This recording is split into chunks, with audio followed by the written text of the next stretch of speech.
Welcome back to Oceania 2084 here on Streaming Rainbow. We're really grateful that you're here, and we're really proud of this show. So we do hope that if you're up for it, you'll stick around and engage in it with us. We want to hear more about what you think of it. So get in the Discord. The link will be around somewhere here for you to be able to join us, join our community. We play games like this, much more lighthearted games, all sorts of different games together. We like to play them with the community off camera and on camera. So you're welcome to come hang out with us. Talk to us about the shows, talk to us about what kind of games you want to watch us play some stuff with us, anything you'd like. These fine folks have a bunch of information that we're not going to be able to get into today regarding all the other great work that they do. And we have information here at the channel on all the rest of the work that we do. All that stuff is going to be linked somewhere around where you're watching this. So if you don't feel like watching something as difficult as what I'm about to describe, it's entirely fine. You can come back to this when you do feel up to it. And if you never do, you can still check out all the wonderful work that these people are doing. So please check out those links when you can. This is a tough story we're telling. It is fully about authoritarian life under the boot of someone who is stepping on your face forever, right? Paraphrasing 1984, because it is literally a game based on 1984. Oceania 2084 brings in a lot of elements from a lot of other dystopian fiction and from real life. So there are elements of it that relate to Brave New World, that relate to The Handmaid's Tale, that relate to a ton of other stories, even though the primary text that inspired it is 1984. The City in the City, if you're familiar with that, is another one that the creator has mentioned being instrumental in the creation of this world. This is a techno-feudalistic, corporatist, oligarchical form of fascist autocracy that we're engaging with. So clearly there are a lot of parallels to our lived experiences in real life. If you're not up for that, or you think you are and you get through part of this and you don't feel like it, entirely fine. We love you. Thank you for coming. If you are up for it, we're not going to be pulling punches here. We're playing very safely. We took a lot of care to set ourselves up to be able to do this safely with very clear communication above table that continues while we play. There might be some stuff that comes up here that doesn't even end up in the cut if it ends up being something that we feel that we need to pull out. But I want to make sure at the beginning you are abundantly clear on what you're signing up to watch. With all that having been said, this is a beautiful game, really interestingly designed, and this is an incredible cast. So I hope that those of you who feel up for it get out of it what we have put into it. With that said, I would like to hand this off now for intros for everyone here. I will do mine after that, and then we'll get into the game. I'm going to just go ahead and give us an order to do this in. I don't know what everybody's going to look like on the overlay, so I'm going to just go at what I'm looking at. I'm going to say Austin to Miguel, to Adi, to PJ, to Eli. Austin, please take it away. All right. Hang on. Sorry. Yep, no worries. Yep. Sorry about that. Hi, everyone. My name is Austin. My pronouns are he, they. I am going to be playing Martin Clear, pronouns he, him. And normally you can catch me over at Stories Told Again, an actual play series that I run with me and a couple of my friends where we play ridiculous things. Thank you for having me. Awesome. Miguel? Hi, everybody. I am Internet's Miguel Clásico. My pronouns are he, him, and I will be portraying Gustavo San Raquel, who's... Those are actually his pronouns. I'm a they, he. Okay, there we go. That's... Yeah, Gustavo, cool guy. Nice. And could you, since this is your first time at the table, could you just briefly mention your trusted characters? Just name and like one word associated with each one. Absolutely. So Gustavo's trusted characters are going to be Alan Miller, coach, Gwen Mayflower, volunteer, or sorry, I guess, runner, director, the volunteer play, Shelby Rivers, volunteer, Quentin Shear, teammate Clay Cortez, friend Antonia San Raquel mother, Citlali San Raquel sister. Love that. Adi. Hello, people of the internet. I'm Adi MK. I go by Fab, he, him pronouns because he, him's a little boring and I prefer being Fab first. And I will be here playing Kiash Mudra, he, him. Perfect. PJ. Hello, everyone. My name is PJ McGaw. I am playing Justin Somnia. Both of our pronouns are he, him. You can find me at Crit Hit Chronicles Mondays and Fridays. My trusted people in my life are Maxine Somnia, my wife, Christian Somnia, my son, Scoots and Martin, who are two of my former social media employees that are now working with me, and Corwin, who is sort of like the head of social media in my department. I believe that's everything. That is everything. Thank you so much. And last and very much not least, Eli. Hey everybody, it's me, Eli, Zazan Pronouns. You can always find me here on Streaming Rainbow. That's where I live. And I am going to be playing today Kian Jones, 22. And he, him pronouns for Kian. Thank you. And I am Danny Mendoza. I am playing Big Brother, and I will not be nice. This is a very not nice world. The superstate of Oceania is not a country, but one of 5 giant corporate entities that make up the Conglomerate. Under the Corporate Responsibility Accord, human rights have been entirely abandoned in favor of shifting, overlapping local markets, governed by public wants, not needs, and corporate productivity. In the Gray City, the skyline is dominated by 4 monumental pyramidal ministries. Mini-PAX, the Ministry of Peace, which orchestrates endless warfare to exhaust industrial surplus without raising your standard of living.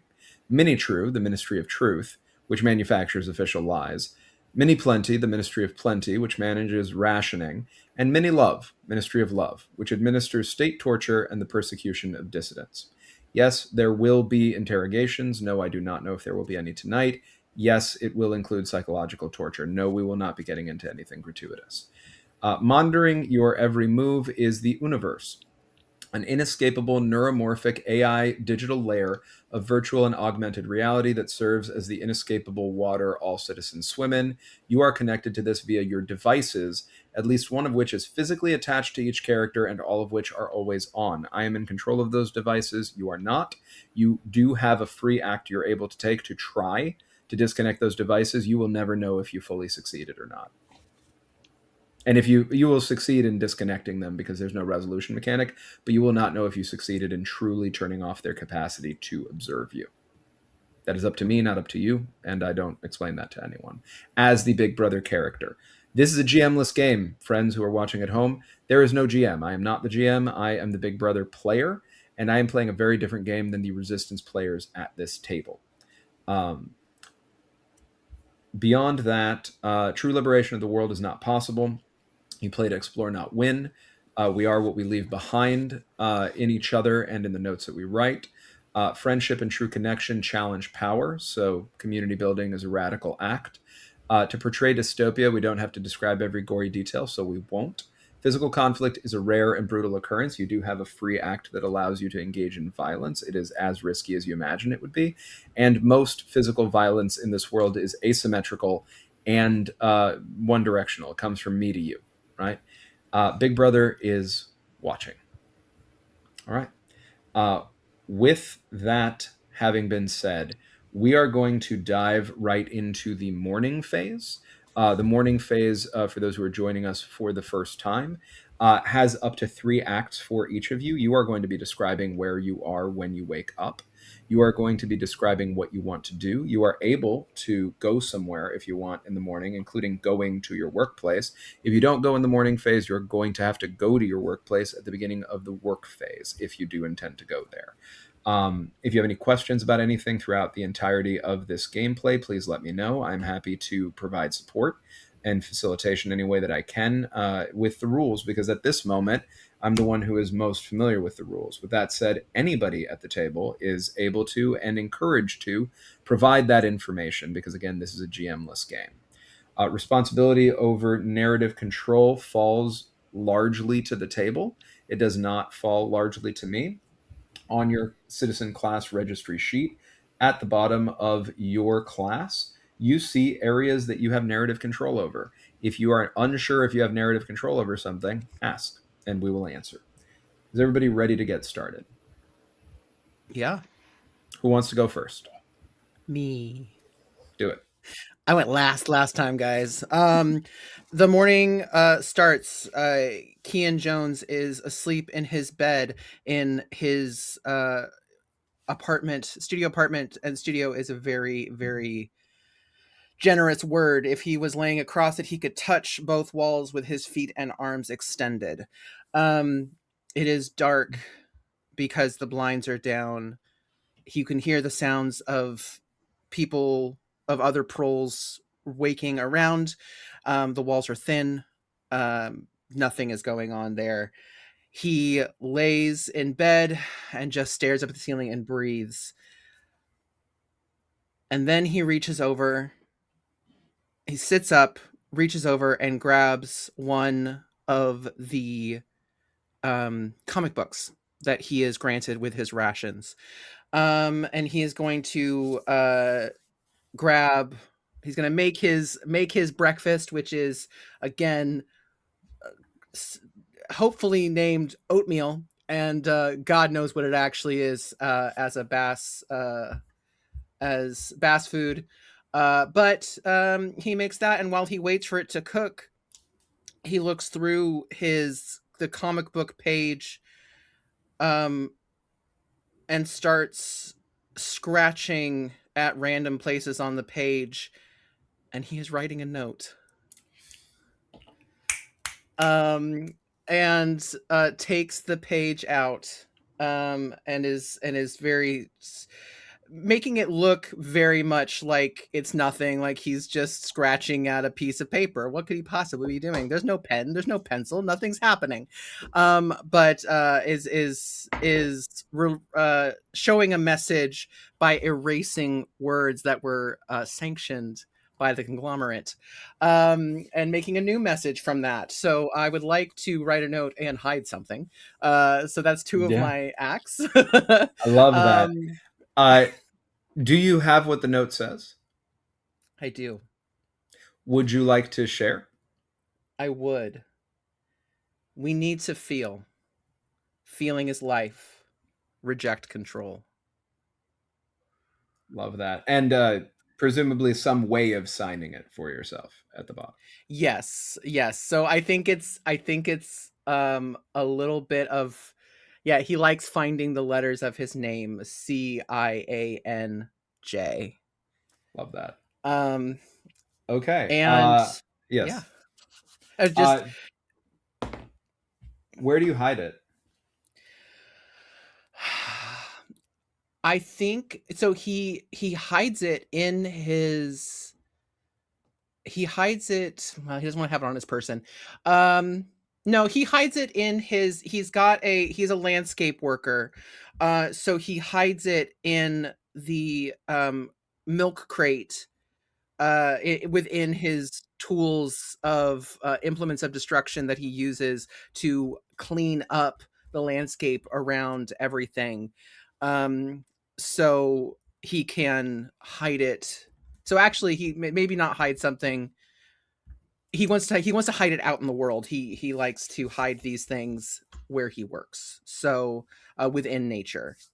Okay. So so would that count as a hiding something, or would that be a next? Well, here's phase? the thing. It's the morning. So if you want to do it in the morning phase, you're going to have to use go somewhere to describe where this is being hidden, and then you're going to need to hide it. And then that'll be your full morning. Yeah. Okay. I do plan on one of my going. I do plan on my third act was going to be going somewhere, going to work.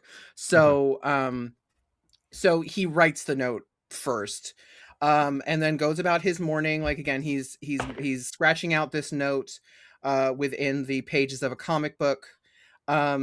Takes a shower, takes his mandated medication, for his ADHD that is so generously given by the Conglomerate, has his slop, and then goes to work at his next place of business, which is a different corporate structure where the landscape must be pristine and sanitized.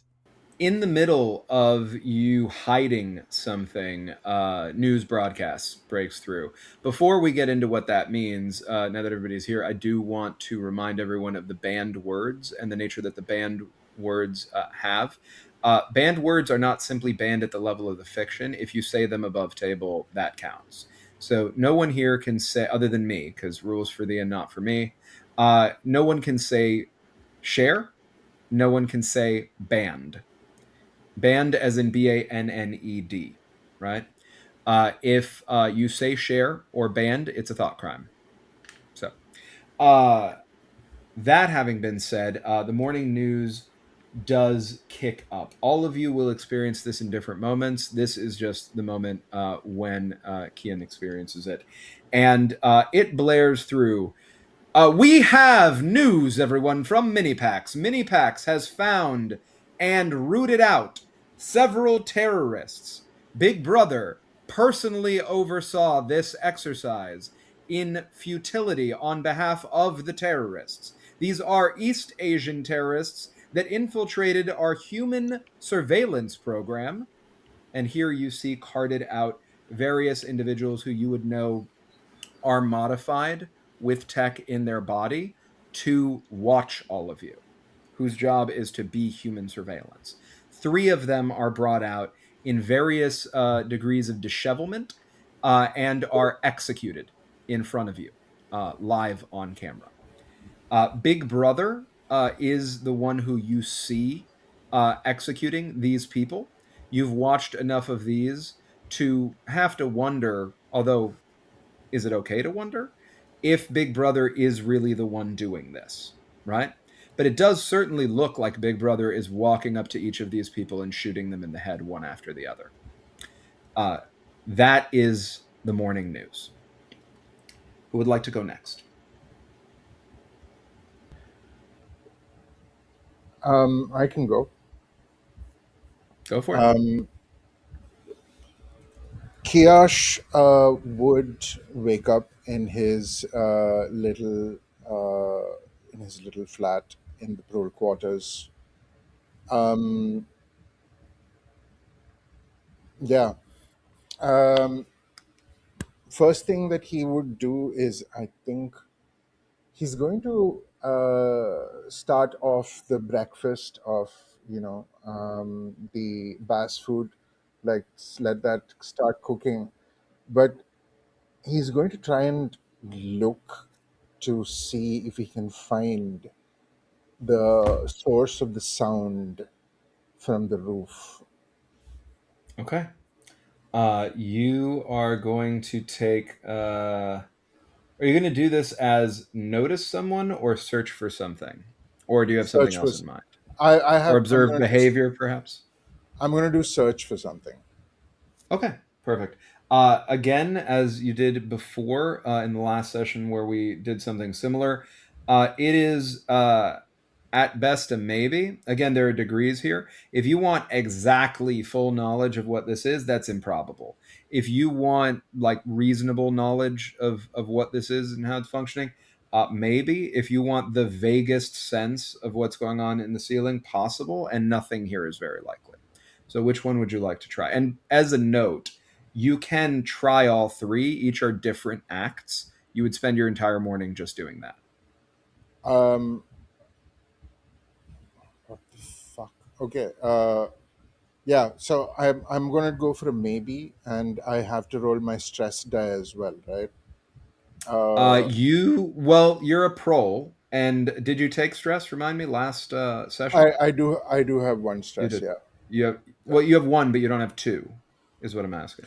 No. My stress level is 2, You're so I at have to 2. roll a d. You're I at have 2. to roll a d10, A D10 for that and a D12 for the maybe. Yeah. and this is which is why I went like, what the fuck? Because I rolled a 12 and a 10.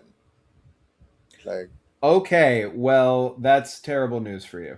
So let yeah. me explain why. The D10 is not terrible news because you didn't get a fumble. That's good. The D12 is the terrible news. If you roll on search for something, if you roll a 1, you find exactly what you're searching for. If you roll a 2 or 3, you find something that might be converted. If you roll the highest number available on the die, you're rolling something goes wrong. All other results, you did not find what you were searching for. So you rolled a 12. Why don't you describe to me how you're looking for this? I think he would. Uh, I think he would find the the tallest surface that would Mhm. probably be the counter in the kitchen, where he was kind of going to try and get up and try and see if he can raise the, if there's a false roof, or he's just trying to push up the panels and kind of try and look. Yeah, you're going to slip as you do that. Fall, twist your ankle just a little bit. That's a minor injury that you're going to take. So you're going to have to add stress for that. And you're not going to be able to get rid of that without having the medical care that you need. Now, to get that through official channels, you would need to have minor injury insurance, which you would need 4 trust or more to have. You have 1 trust. So, in order for you to get that treated officially, you would need to increase your trust level as this potentially gets worse, or you could try to treat it potentially for yourself if you have some way of doing that. But you are now with a twisted ankle.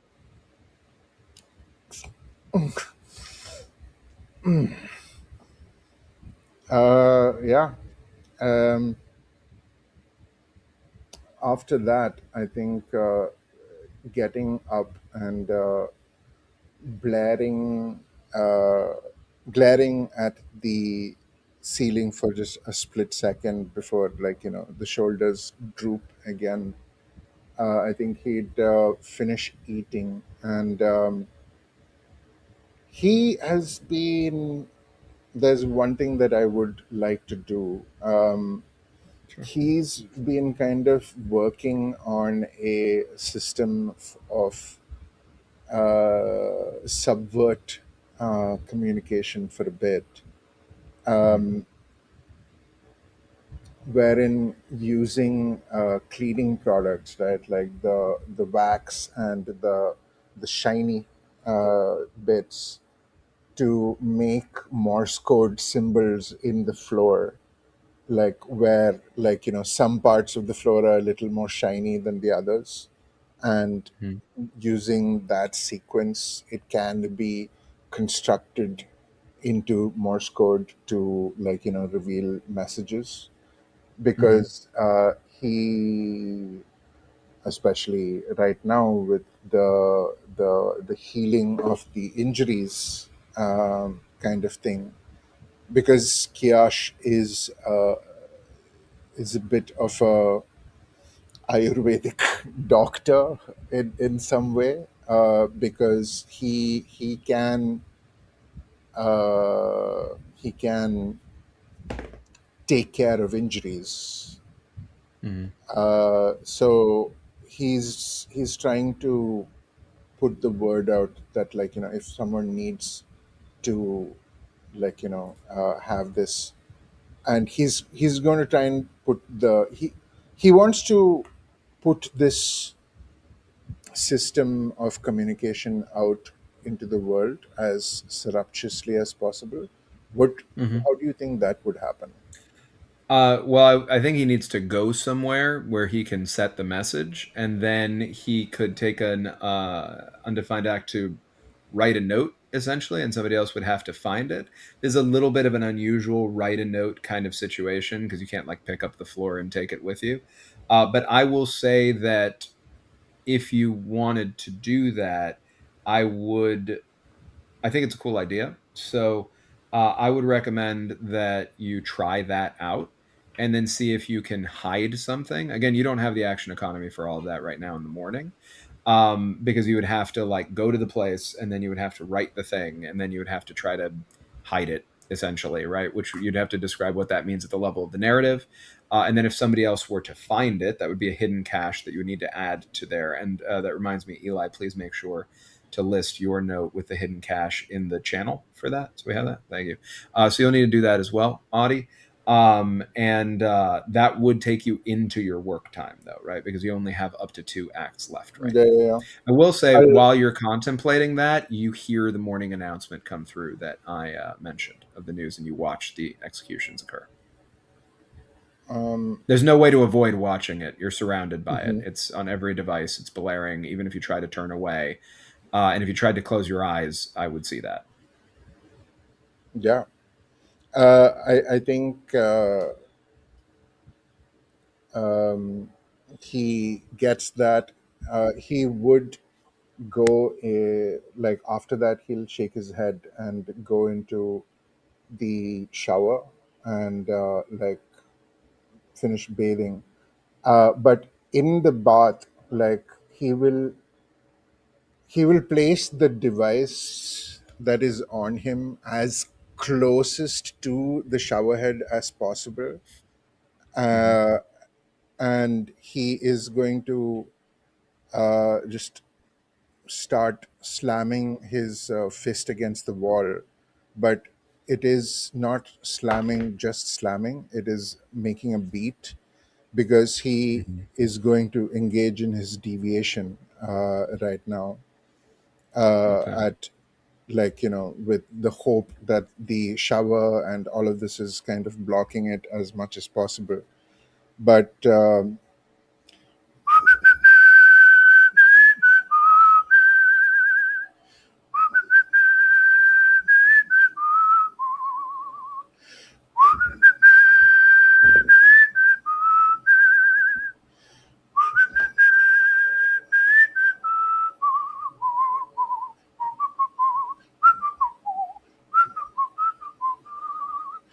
and he's going to finish singing, whistling all of Bing Sasake, because this is an old and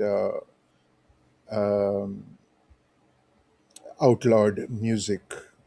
This is part of his deviation. He whistles these things, and he will then go to the impoverished place to make this cleaning message with a right thing. Yeah. So you'll be able to go there in the morning, and then the morning phase is done, and then anything you want to do there, you'd pick up in the work phase. Do you want to describe anything, even briefly, about the impoverished place that you're in? And for the people watching, it notably being an impoverished place means that it's one of the places that someone who is a prole has narrative control over. I'd say the prole quarters would be on a level, like maybe one of the lowest levels, but uh, and but below that would maybe be the sewers or like maintenance. But in a mezzanine between those is where the impoverished quarters are, and these are, I mean, you cannot be not part of society, but they are the fringest part of society. So these are these are slum tenements, Mm-hmm. these are not even structures. These are maybe old billboards from mini packs that are kind of broken and kind of used as walls, and like there'll be people with injuries, scars of interrogations, and the dregs of Oceania society. And uh, yeah, I think this is a place that Kiash would have visited quite often. Uh, and yeah, You passes have out. taken 2 acts since your first one where you increased your stress level. So I need 1d6 twice, please, and let me know if you get a 1 on either of them Yep. for your stress stack. 1d6.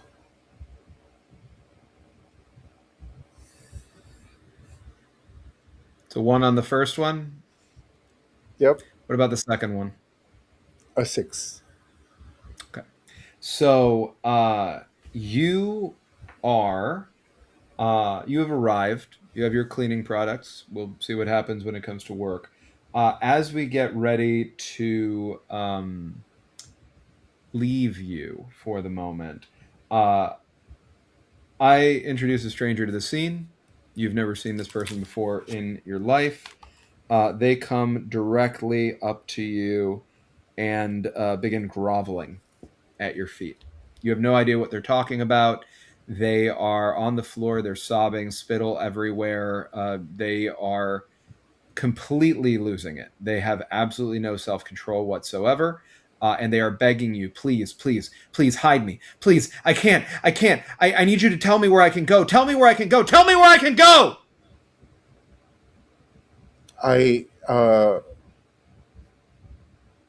No question, no hesitation. He will come here, come. And I'm going to try and put him into the cart that I have, like for my cleaning supplies. Like there's a small little thing We will that pick I'd that up have with at me. the beginning. This is perfect. We'll pick that up at the beginning of your work phase. That works. Who would like to go next? And that'll count as your first act, by the way, of your work phase. So be thinking about how you want to approach that. Who would like to go next?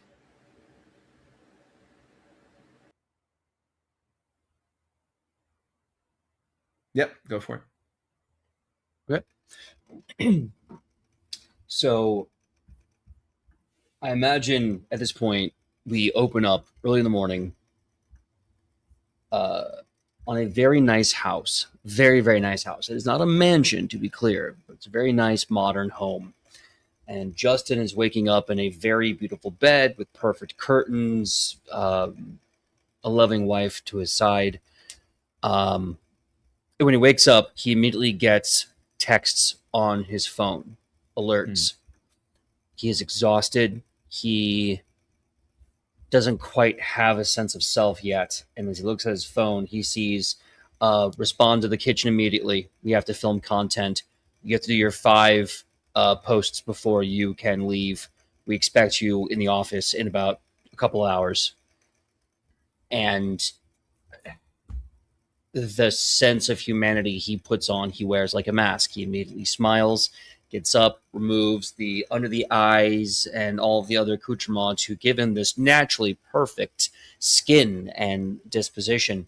And when he puts on a suitable sleep attire for his brand, he walks into the kitchen where there is a small crew ready with lights and sound and phones to start creating content.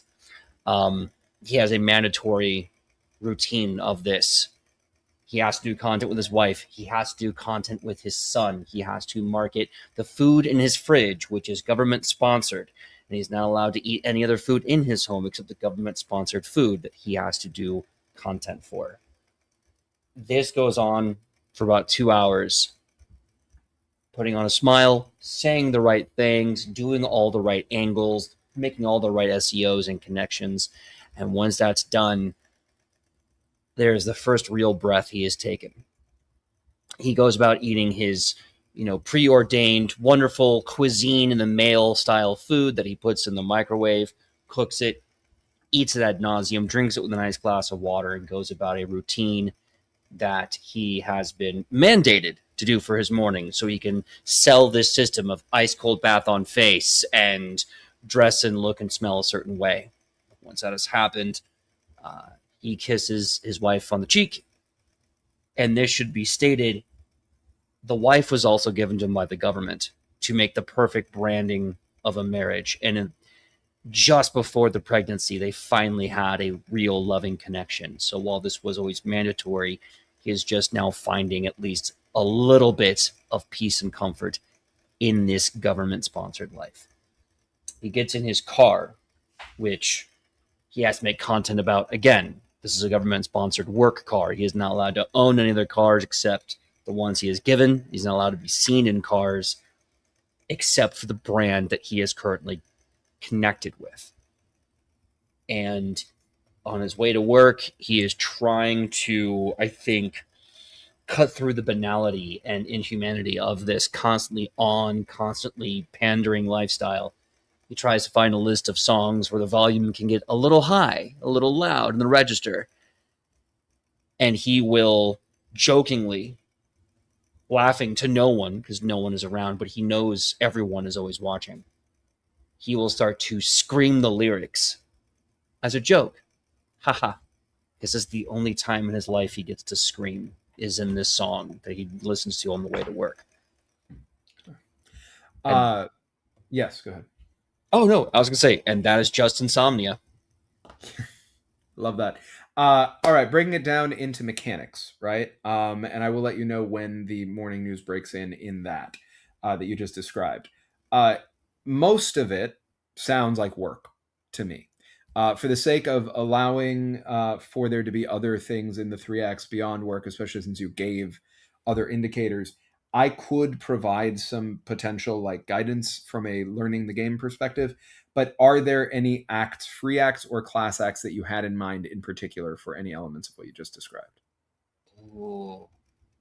There are up to 3. There are up to 3 that you have there. And I would say you can only really get away with putting in 2 because work is definitely one of them. And I need you to roll me a d10 for work either way. Okay. For the stress. D10 for the stress, as I am a bureaucrat, and that, I guess, comes with a lot of perks, but it's a very stressful way of life. That was a 3 for my stress. All good. You do need to do actually, you kind of only have 1 act available from what I saw, because you did also go somewhere. You got in a car and you went in a direction. So you can establish where you went still, but please roll me 1d10 for go somewhere as well. 4. Perfect. So is there one other thing that you would have done before work? Let's say that the way we're reading this is work is, even though it suffused everything that you did, it is technically the last act that you took here.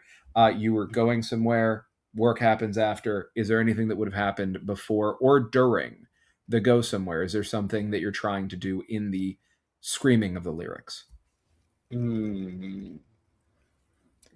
I will also say, because you brought it up as a helpful, friendly teammate, there is a family romance affection or extrovert romance affection. So you just made a whole point about having that connection with your wife.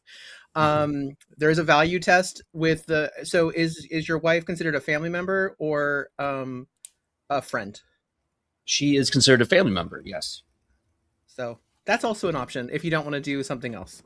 And it is the bottom right-hand one, which, as opposed to the one right above it, is safer in order to try to get love from that, because you only have to do 1 value test rather than 3, and you risk less. You do, if it fails, the interaction is observed by someone, and they notice some kind of usually hidden emotion. So there is that. But if you'd like to do that, that could absolutely be the thing you did. Yeah, then why don't we do that? I think family... So you said family romance affection, correct? Family romance affection. The value test that I see there is going to be family first. So if you go to your sheet, is family first a good or bad value for you? It's a good value. So you're going to be rolling over either sadness or apathy. Which one would you like to roll over? I would like to roll over apathy. What's your apathy right now? My apathy is currently a 5. Okay, so if you roll over an apathy, you have to get a 6 to succeed. Otherwise, you fail. Gotcha. What is your let's see, family first. What is your sadness? Sadness is at a 2. So the likelier to succeed would be sadness rather than apathy. What are your stats, since this is your first time playing and this is the day that we meet your character? What is your stat array on your emotions overall? Anger, sadness, fear, guilt, despair, and apathy. Sure. So Justin's anger is a 3. His sadness is a 2. His fear is a 2. His guilt is a 4. His despair is a 3. And his apathy is a 5. Perfect. If you're rolling sadness, go ahead and roll 1d6. Let me know if you roll over a 2. I rolled a 1. Okay. There is nothing that you can do triggering a memory to give you enough to get you to win, like to succeed. So you can add stress if you'd like. and that will allow you to succeed instead of fail here. I think I'll add stress. Yeah. Okay, so please move your marker up to 3 stress. You're going to be rolling 1d6 now. And because we did these out of order before, I'm going to make it simple for us. There's just one act that I'm going to ask you to roll this d6 on. Please roll me a d6. Let me know if you get a 1. Okay. I got a 3. Okay, so you're all good there. You did fail, though. Okay. And 1 second. Yeah, that is your morning. The last thing I would ask that you establish is, where did you go? Where did you drive to? I guess then on the way before work, I'm gonna stop by a part of the city infrastructure. I'm assuming that there are places with like bad Wi-Fi pockets. Sure. And I'm going to go there. I'm going to buy some local food, get a napkin, and as I eat, I'm going to write a note on the napkin, and I'm just going to... So that'll have to be in your work because you have to, like, from an action economy thing, but keep that in mind for that. Sure. What I will say from a control of the narrative perspective is I'm hearing that you want to go to somewhere in the public prole quarters, which you as a bureaucrat do have narrative control over. Is that accurate? Sounds perfect. Fantastic.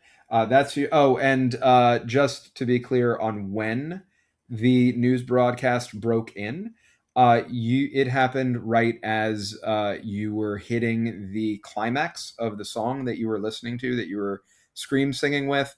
It broke in, and you found yourself scream singing over the point blank assassinations of 3 people at the hands of Big Brother. Okay. Who's next? Go ahead. I was muted. Okay, so we see this morning, hope all this works out, kind of like a larger facility, like a skyscraper situation, and, really nice, pristine at the top, and you kind of go down, not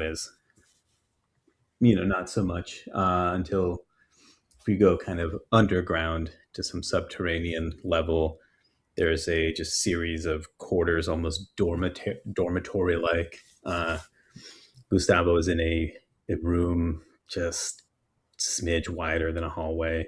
2 beds stacked on one side, a couple of desks that flip up, and other things. Do storage space underneath, all the like.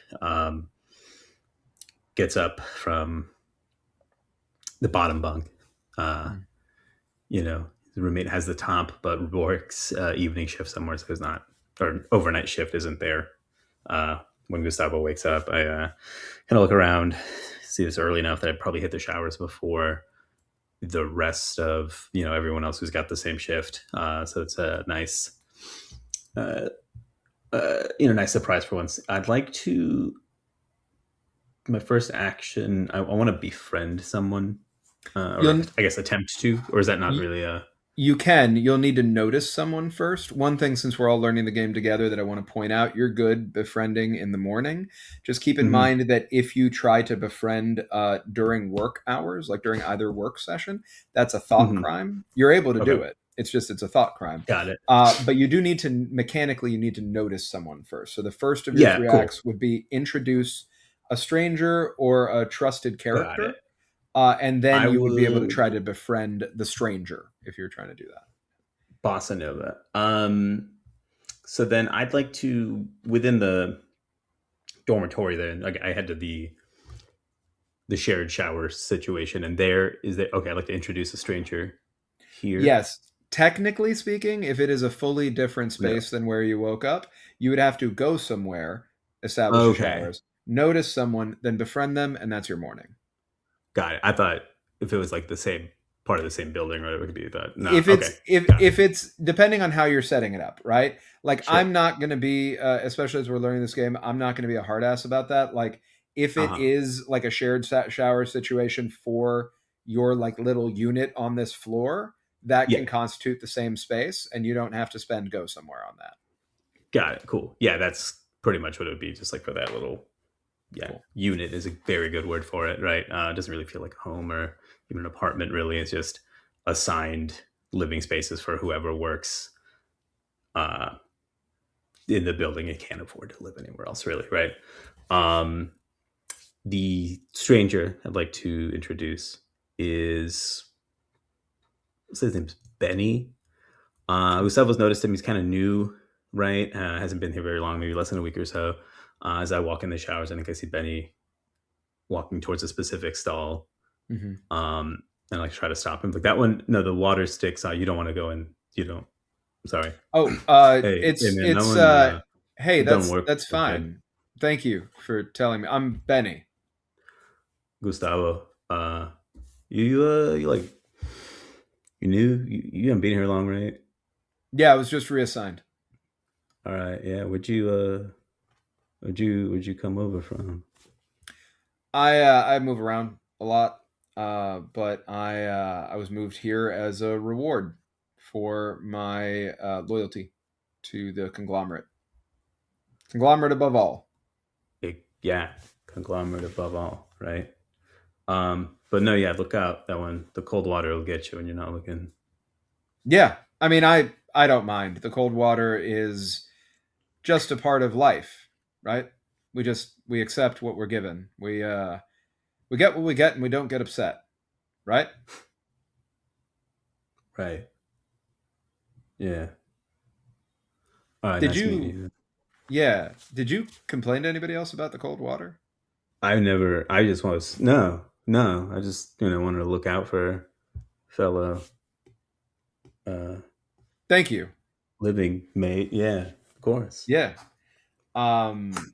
So for your value test, trying to befriend this person, yes. What I am thinking is generosity is rewarded, is what makes sense to me as a value test. Given that you stuck your neck out there, right? Is that a good or a bad value for you? That is a good for me. So it'll be a rollover on fear or apathy. Which one would you like to roll over, fear or apathy? I would like to roll over apathy. Could you please, since this is also your first session with us, could you let everyone know what your anger, sadness, fear, guilt, despair, and apathy are at the day that we meet you? Absolutely. Currently, Gustavo has an anger of 4, a sadness of 3, a fear of 3, guilt of 2, despair of 5, and an apathy of 2. Okay. So go ahead and roll 1d6. Let me know if you get over a 2 on apathy. I do not. Got a 1 also, or you got a 2? Question. Your traumatic memory, what emotion is it associated with? I wrote guild, but I do mean guilt. Copy. So the reason I asked is if it had been apathy that it was connected to, you would be able to... Oh, actually, that's increase an emotion by 1 point. So sorry, your happy memory, what is it connected to? Sadness. If it had been apathy, you would have been able to decrease an emotion by 1 point, describe at the level of the narrative how that emerges in you in this moment. You would get rid of that memory. You would have it at the level of the fiction, but it wouldn't have the same use for you. It's a one-time use thing, and that would allow you to turn this failure into a success. Now, would you like to take stress to make this a success? Really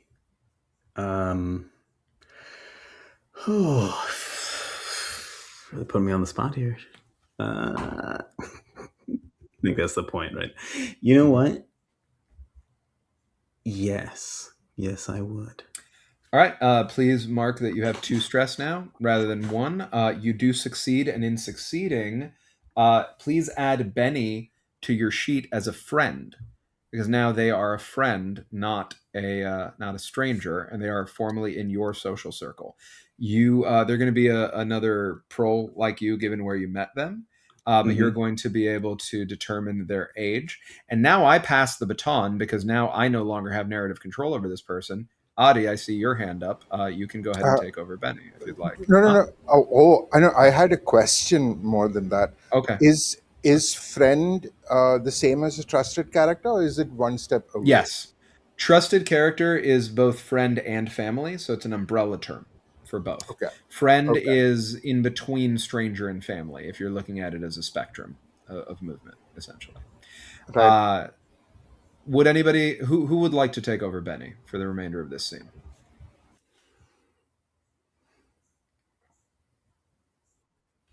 Go for it. I will say you have up to one act left, and while the two of you are in those showers in whatever state you're in, whether you've finished showering, you're starting wherever you are, devices blare, the ones that are connected to you and the ones that are built into the walls and ceiling here, and the two of you watch these summary executions at the hand of Big Brother while you're there. And then you can take a third act if you'd like.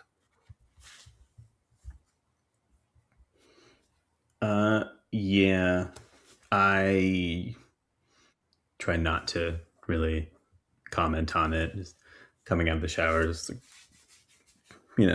drying off my hair. Go ahead and give me a personal value test on that. See how well you do at trying not to comment on it. Might is right. Is that a good or a bad for you? That is a bad for me. Okay, so you're going to need to roll under despair or guilt. Which one would you like to roll under? I'm going to go despair. Okay. Also, I'm sorry, before when you ended up pulling out a success on, what was that, a success on apathy? Making a friend, yes. Yeah, you have to increase guilt or despair by 1. Which one would you like to increase by 1? My guilt. Okay. Now you're going to be rolling under despair for might is right. Please let me know if you roll under a 5. Please. Oh, yeah. That was a 4. Okay, perfect. So you succeed. Would you like to increase despair or guilt by 1? Guilt again. Guilt is at what now? Now it is at 4. Okay. That was not an act, so you are able to, you don't have to roll your stress dice. On that, if you do take a third act in this morning phase, you are going to have to roll a d10 to let me know how you do on your stress. Gotcha. No, I think the only other thing I would do at this point would be to go to work. Would that count as my third act, or just a part of shifting phases?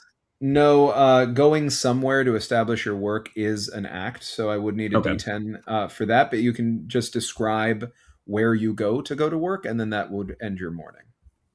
Oh, got it. Gustavo goes upstairs through a service elevator there is a, not quite the bottom level, but close by, the ground level, we'll say, right? It's sort of like food court mezzanine situation for the people who work the more bureaucrat and above jobs in this building, right? They're the ones who come down, and this is their appointed lunch area. So Gustavo works one of the many brand activations, or whatever you call them, Tip Top Taco. And it's really just making food en masse and having it prepared ready to get picked up for people as they come in their designated lunch shifts, breakfast, lunch, etc. Probably just riding the elevator with several other folk going to the exact same place, right? It lets them out in the back of just this giant shared kitchen area for each little stall that has a different style of food, and it just clocks in, and that's the beginning of the day. Perfect. That's the end of your morning. Thank you. Yep. You rolled your d10 and it wasn't a 10, right? Oh, sorry. I got carried away. No worries. Yes. Here we go. D10, and that was a 6. Okay. Who would like to go next? Go for it. Martin wakes up, as he always does, in his father's house that he inherited when he disappeared. Mhm. Just reaches under the floorboards, touching the 2 paper books that he hides there to see that they are still there. After just putting on his clothes, taking a shower, everything that he would normally do to get ready, he goes downstairs and tries to see if Cheryl did leave a correspondence in the game that they play together in the ficus. So I would like to search for something. Okay. Go ahead and search for something, and that correspondence isn't going to be super easy to find. But you have been doing it. So I'm going to say, I'm going to actually let it be up to you in the following context, right? Okay. Mm-hmm. It will be improbable if Cheryl does a really good job of hiding it. It's going to be maybe if Cheryl does a pretty good job of hiding it. It's going to be possible if Cheryl does a not very good job of hiding it. And if you want it to be very likely, it's not really hidden at all. Okay. I'm going to say probably like a maybe. Just Okay. because of the fact that like this is something that we've been doing for a very long time, and odds are it is hidden in the same place as it always is. Okay. Go ahead and roll a d12 to see. And you only have 1 stress still, right? You didn't gain more stress last Nope. session? Mm-mm. Perfect. So just roll a d12, please. Okay. Let's see. That is a 1. You find exactly what you're looking for. You get it, easy as pie. And again, just as a reminder for everybody above table, so 2 things. You cannot search for notes, meaning like this is not technically a note, like capital N note, right, from Cheryl, but you are completely in control. I don't have any control over this. So whatever is in the note, whatever that means, whatever that implies, as long as it fits within the scope of 1 act, something that you could engage in within this 10-minute period in story, it's entirely up to you, and it's just true. Okay. We've basically been in an epistolary role-playing game for upwards of a year now. Her character Ostara just led a victory against a warring chieftain, and ended up bringing back her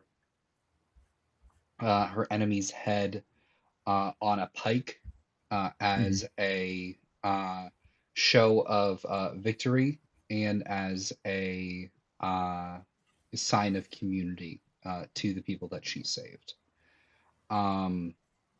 I would write down the response that I would have as almost like the world itself, and talk about like the joy that she's able to bring, the song, the delicious food, basically describing the party that happens in both of our heads within this note, and I would hide it in the same place that I found it. Okay. Now, this is a part of learning the game, so this is why I'm asking a question in a way that I normally would not as Big Brother. It's not exactly in my self-interest to ask this. When you look at the rations, trust level 1, which is what you and she have as pearls, allows for simple games. There is an allowance for complex games up at trust level 3. What you describe sounds like a complex game to me. Is that your intention? No, not really. Okay. Just because like this is not based around one person like leading to chance or strategy or anything. It's more just like a small escape between 2 people. I would say that this would be more akin to writing a book with someone else that no one else is ever going to read than it would be anything along the lines of like what you and I would consider to be a tabletop game with like dice and chance and things like that. Copy that. That makes sense. Yeah. So essentially, in an above table sense, this is not me talking as Big Brother, more me talking as a facilitator here. This is a complex game you're playing within the veneer of a simple game. So anybody who would be watching it, but you are writing it on paper, which you do understand is a thought crime. Yes. Copy. Perfect. Thank you. So I think finding that is your first act. You have up to 2 more acts, but I'm going to say that morning news segment finds you now after you've just read this, and just as your attention gets pulled away from the end of this, let's say it interrupts you reading the end of the note, you watch these 3 people be executed by Big Brother point blank for being East Asian terrorists. What would you like to do? I would like to go to work. Okay. So you go to work, and that ends the phase. Well, actually, you're going to go somewhere, is what that is specifically. You can work if you want and take that as a third act. You don't have any stress right now. It doesn't do anything. It doesn't do any harm for you to break it out that way if you want to. Is that your intention? Go to work, and then the work is the same place that you established in the last session. You're going to the library. Is that accurate? Yes, it is. Although I would like to do one thing at work before I start work. Go for it. What would you like to do? Would it be possible for me to observe behavior of someone I have not yet brought into the scene? You're going to have to notice somebody first, unfortunately. But you can notice them now, and then you could do the observed behavior at the top of your work session if you'd like. Okay. In that case, I'd like to notice someone. Okay. Who would you like to notice? My older boss, Donovan, is the director of this library. He has like a unreadable face that is just like deep, deep despair and hopelessness. I see him walk in with a cup of not even like coffee, but just like hot water. And he literally just doesn't really say anything. I think I've said maybe like, I think I've had like a total of like 10 minutes of conversation with this man over the course of like several years now since he hired me. And yeah, I would like to notice him. Okay, perfect. Donovan is a trusted character of yours. So when we come back to that in the morning phase, someone among the Resistance characters will need to play Donovan. So if you all want to think about that, you can decide who it is when we get there. Last and certainly not least, Ren, I would like for you to introduce yourself. First, above table, just name pronouns, character name, character pronouns, one place to find you. And then you can come right in to do your morning. Yeah, hi, I am Ren. I use she, her pronouns. I will be playing Sinead Mullen. Her real name is Petra Hall, but no one knows that. You can find me on social media, and actually, you can find me through my website, ranxia.info, and where you can find all of my projects. Sinead is currently. Do you want me to share the emotions as well, or No, you're all good. Since this is your second Okay. time, we're just doing that with the first. So we find Sinead in the morning at her house, which is close to her workspace. It is a very tastefully decorated home that is sort of this wealthy, like very well made everything, but not in the very least showy at all. And I would like to start my morning by notice someone, and I would like to bring my husband Hamish into the scene. Perfect. PJ, are you ready to play Hamish? Absolutely. Great. Before you do that, I need a D6 from you, Ren, for your stress level. That is a 6. Okay, you're all good. Please proceed. Hamish is 37 years old. He is 10 years older than Sinead. And do you want anything information wise about him, or you want to just go for it? Yeah, I mean, if there's anything that you have on him or that you'd like to see, let me know so I can bring that up. So, in my mind, he is a bureaucrat. He works for the Parks and Rec kind of department, whichever ministry that is under.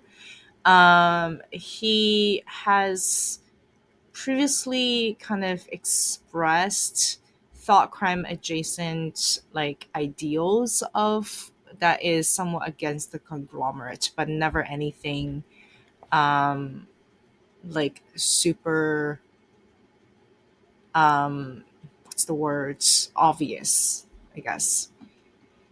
Here, I'll share a few things about the game. We have Mhm. character non-monogamy with our trusted characters, which is why you pick it up now. If Hamish were to show up in a subsequent scene today, you could play him. You wouldn't have to play him. Somebody else could also Mhm. play him.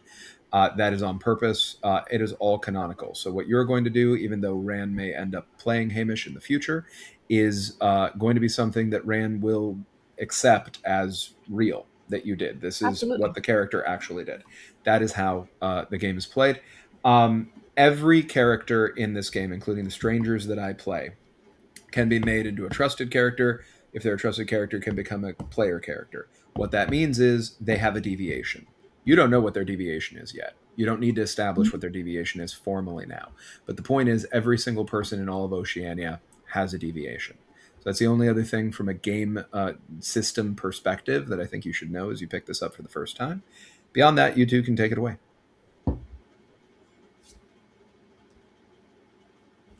I would like to also tell you, Danny, that and if this could save time and also bring all of that into one singular scene, Yes. is my second and third act of the morning is one, form a deep connection with Okay. Hamish, and two, and I guess that's two, and then third, I would like to search for something, and If you're, specifically, yeah. yeah. No, go ahead. I'll answer afterwards. I would like to search any like anti-conglomerate thoughts or activities or evidence that Hamish might have. Okay. I'll make a call or make an offer essentially once we play out that scene to see how difficult it might actually be to uncover that. Okay, absolutely. I do need 1d6 for the first of those, which is the deep connection, because I don't think that it'll increase before then. Go ahead. Yeah, What, and that's another 6. Beautiful. So I am going to need a third d6, but you can do it at the end of the scene because if Mhm. you if you do increase your stress along the way, there might be a values test you have to take. Fail, increase your stress. It'll be a d4 instead of a Mhm. d6. So I would actually like to trigger a value test right now. go for it. Which value test? Uh, I'm gonna do me before you. Okay. So me before you is good or bad for your character? Good. Okay, so you are going to be rolling over guilt or sadness. Which one? Uh, over. Yes. If it is good, me before you, then it would be over guilt or sadness. It'd be Over under if guilt it were and bad. sadness. Yeah. Okay. Oh boy. I'm gonna try guilt. Okay. What is your current guilt? 4. Okay. Uh. Okay, I'm good. I'm 5. Okay. So, and you said that that was guilt. So, are you going to increase anger or fear? I am going to increase fear To what now? Where is fear? to 4. Great. I would just ask that at the level of the narrative, explain how this me before you guilt engagement increased your fear, and then you're welcome to go into the scene. If you do not increase your stress level in any way throughout the course of the scene through another value test or something else, you will need to, at the end of it, roll a d6 for me Okay. for the final act. Yeah. Um, Absolutely. and just one last thing before you dig into it, because Adi, you had asked earlier about increasing hope. Deep connection is one of the main ways to get more hope, because you Mhm. can take the risk, to be perfectly frank about it, of engaging in a deep, vulnerable, and heartfelt conversation or activity with another character. The table collectively decides whether this is true or not, meaning if it is actually deep, heartfelt, and vulnerable. And if it is, and it's done with a trusted character, which is what's going to happen in this scene, then the resistance character who engaged in it, gains one hope. So that is one of the ways that you can gain hope. The other ways you can gain hope are finding a note written by a deceased character. You gain 2 hope. You are able to survive mini love interrogation. You gain 1 trust and 1 hope every time you survive one of those. And you can receive hope from a conglomerate official if they have a class act called Give Hope. Those are the only ways that you can gain hope in the game. I really want hope, and this is one of the main above table reasons I'm doing this. So yeah, let's go. So I think once again, practice smile for context. Sinead does indeed love her husband.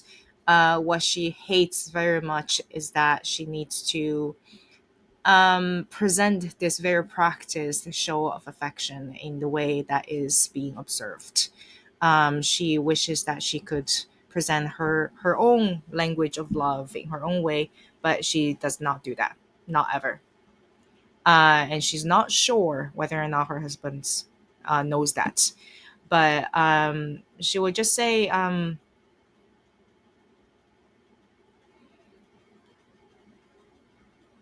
"It is my delight and my responsibility to ask you this morning, darling, if there's any difficulty or new discoveries that you have found in your work. Would you pass me the syrup, please?" There's going to be a pause as Hamish gets his thoughts together, and then eventually he picks up the syrup and he says, "It warms my heart to hear you ask these questions. Thankfully, everything is adequate and appropriate, and I respect and delight in your questions." And he hands the syrup over. I am pleased that you delight in my curiosity and obligation. It is, after all, my responsibility to take care of your well being, both physically and emotionally. What do you have to look forward to this morning at your work? I have a series of new data to process. We're trying to take something from the first phase of testing and put it into a second phase. And should be said that the things that you do for me go beyond just politeness and caregiving. And I absolutely respect your presence in my life with these questions. So thank you for that adequate check-in. Perhaps this is not a good time to do this, but since today is our anniversary, I would like to present you with this. And she's going to take out a um, a little device, which I let me know if this is something I have narrative control over. I know you're going to say yes. Now that I'm speaking it out loud, but it's a little device where she is going to present it to Hamish and say, "With this device, it is presented to me by the conglomerate, and I must say I admire the ingenuity. You, through this, will be able to know exactly where I am at every moment, and likewise, I will be able to know where it is that you are. So, if at, well, hopefully not, if you ever encounter any danger or any trouble, I'll be the first to be notified." Hamish nods and reaches out with the same hand that you extended to him so that he gets to hold your hand very gently as he reaches with the other to pull the gift out. And there's a lingering as his hand gracefully touches yours on the way back. I think there is. Sorry, go ahead. No, please continue. I think there is just this slightest, and I think this is something that only you would notice at all. And as two of their hands touch, there is just this slight tap, just like three tap in sequence, and a little squeeze, ever imperceptible, just like the underneath side of the hand that you're touching. And then you notice that her eyes linger just on your eyes, like a millisecond longer than it is recommended by the conglomerate. And her expression softens ever so slightly, and her smile, and you have seen her smile, this practiced version of her face, the same smile that you have seen on the broadcast television that she has, presenting to the entirety of the audience. But in this moment, the smile is just a little bit crooked, and you would understand more than anyone else that this is a smile that's just for you. Picking up the cues, the language we speak that we don't say out loud, as his hand does linger for a bit, there is a quick little tap, tap, tap, turning the 3, I love you, back to Sinead. But as he pulls it away in the tapping to kind of make it seem organic, he's just going to kind of flutter a little, almost like a nervous tick. And he'll smile the same. Go ahead. Go right ahead. No, I was going to say he'll smile the same to you. He'll take the gift and say, this is a very adequate gift that I will keep exactly what it needs to be on my person. And you notice instead of putting it in a pocket, he puts it right by his heart and says, I think this justifies an anniversary dinner.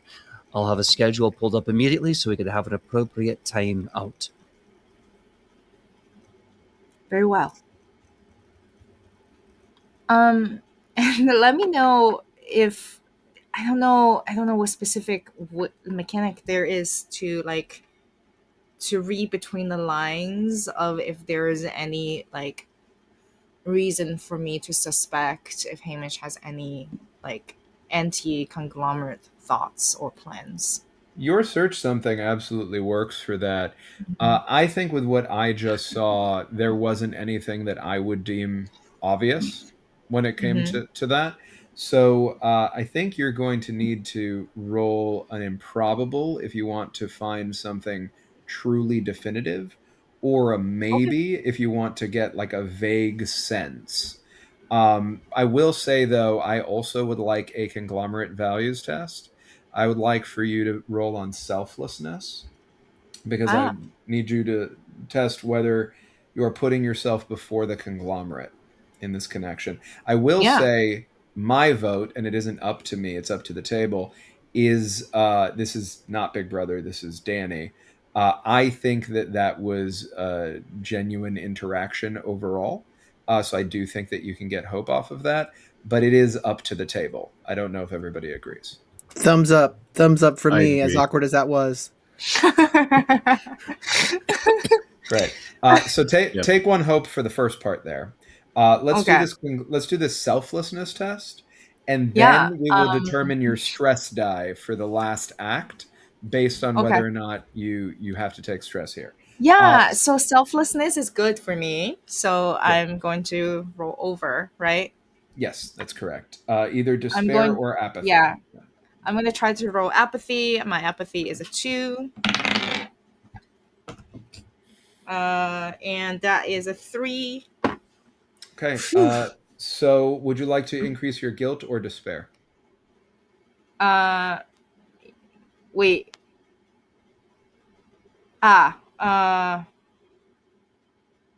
Wait. I isn't it despair? Oh, wait. Okay. Because it was apathy, Guilt or right? despair? Yes. Yeah. I am going to increase my guilt. Okay, so I would just, when you go back into the narrative, keep in mind how your guilt increases in this moment as you are in the wake of having this intimate moment with your spouse, searching for evidence of their treason against the state. Yes. Are you going to be? You passed. So roll me a d6, please, for your stress. Okay, that's a 5. Okay. Um, Are you looking for maybe or improbable? Do you want a vague sense or something specific? I want something specific. 1d20, please. And as a Oh boy. reminder, on a 1, you get what you're looking for. On a 2 to 3, you get something like it. On a 20, you don't want a 20. And on anything else, you get nothing.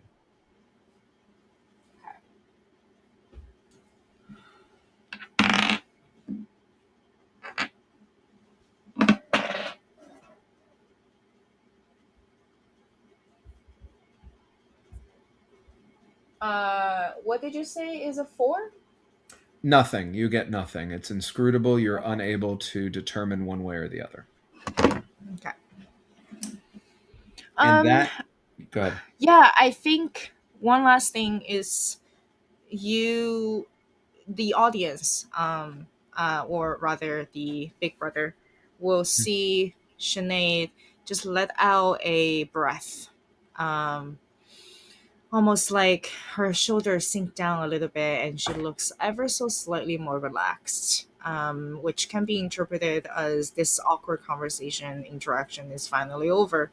Um, but that's all she reveals. Okay. That is the morning. We move to work. You all have, each of you, up to 6 acts. You can intersect or not. You can do them bunched up, sort of in a row, or not. We can move between you.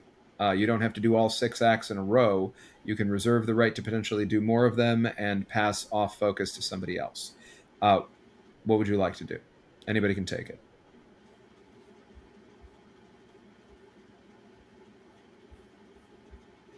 I'm happy to start it, as opposed to like the last one to go last time round. Yeah.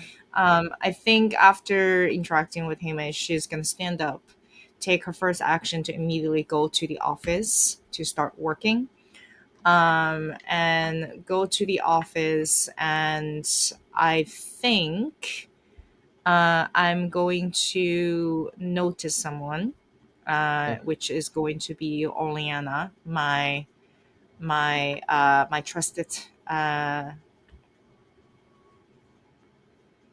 the oh my god intern who Yes. works for me and is my assistant.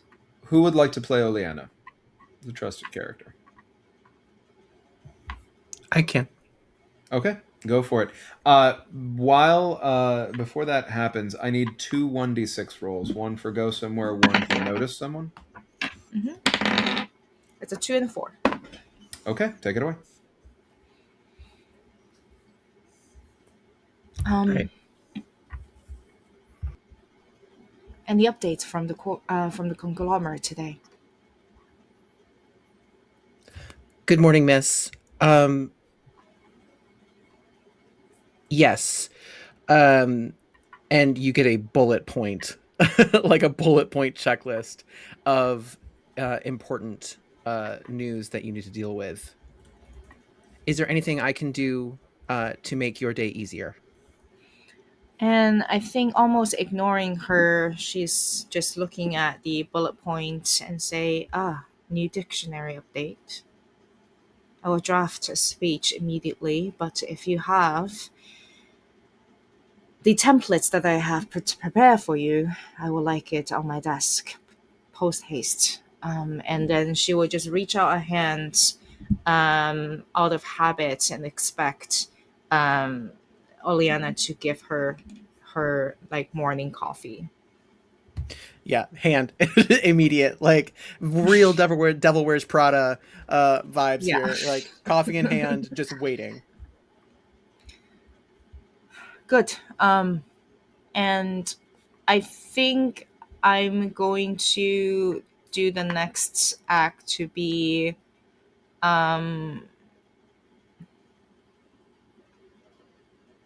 what's the thing? What is it called? Extroverted romance affection? Yeah, you want to try to make Oleana into family? Yes. Okay, you're gonna need to do 3 value tests. Jeez. If any fail, the other becomes hostile. They revert back to a stranger from a friend. So, Eli, you'll be passing Oleana over to me if that happens. You are, as a reminder, able to befriend Oleana again in the wake of that if you want to spend an action on that.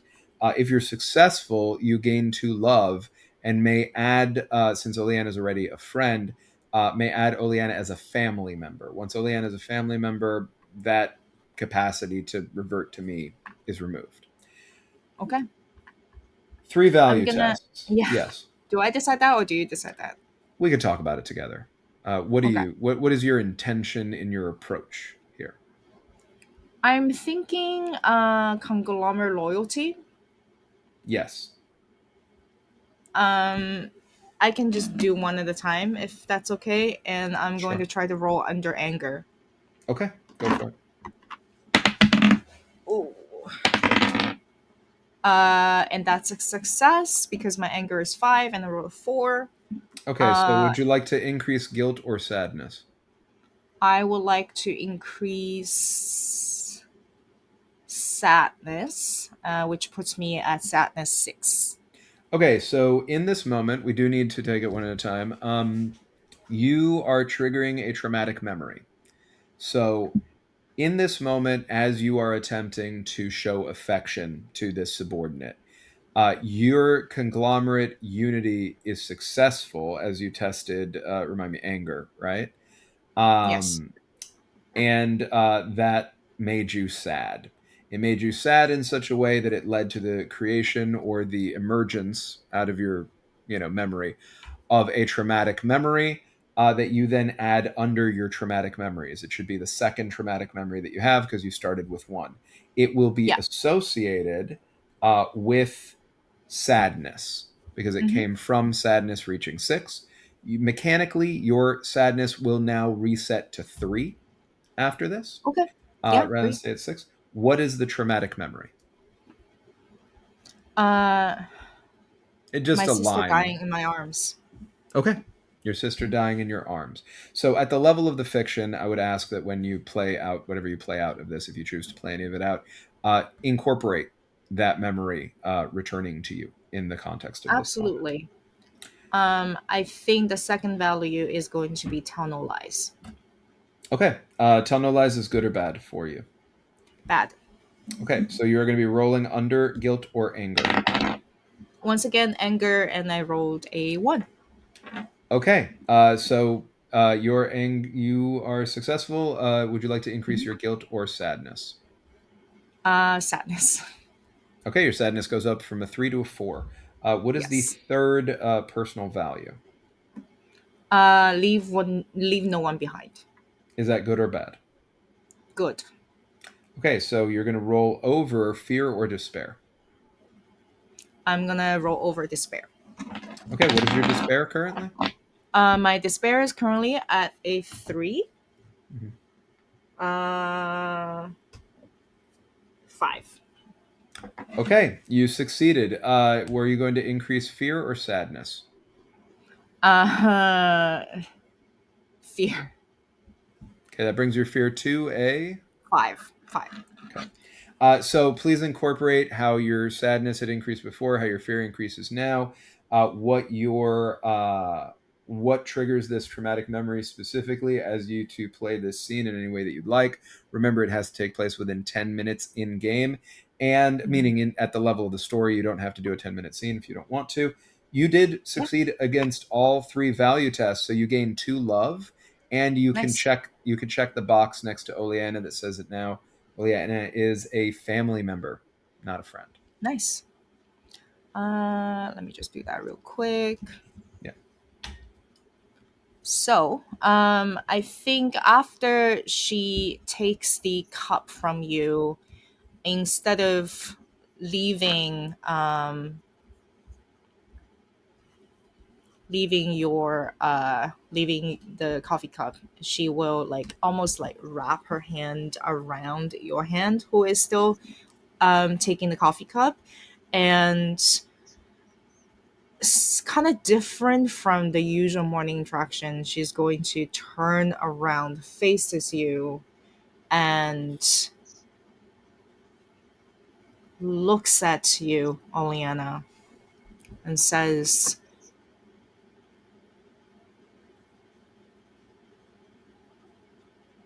I see you.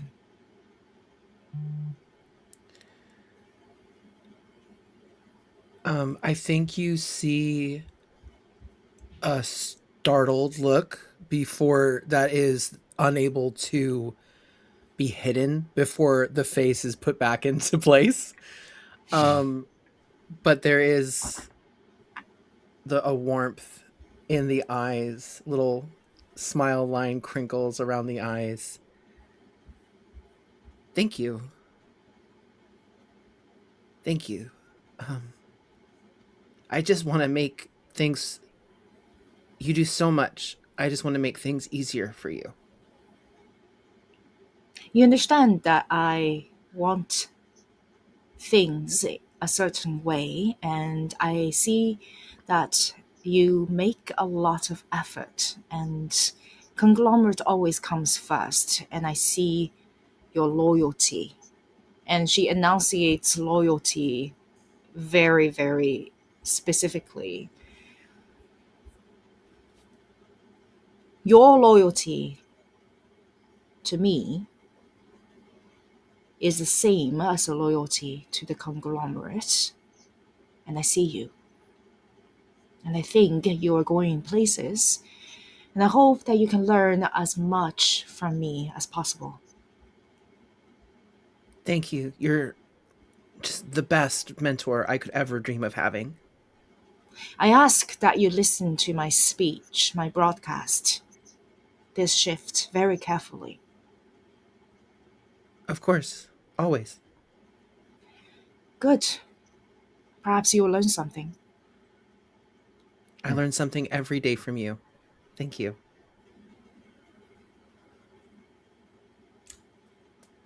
You better. And she's just going to take the coffee and go away. And this is my third act, right? Yes. I think the fourth is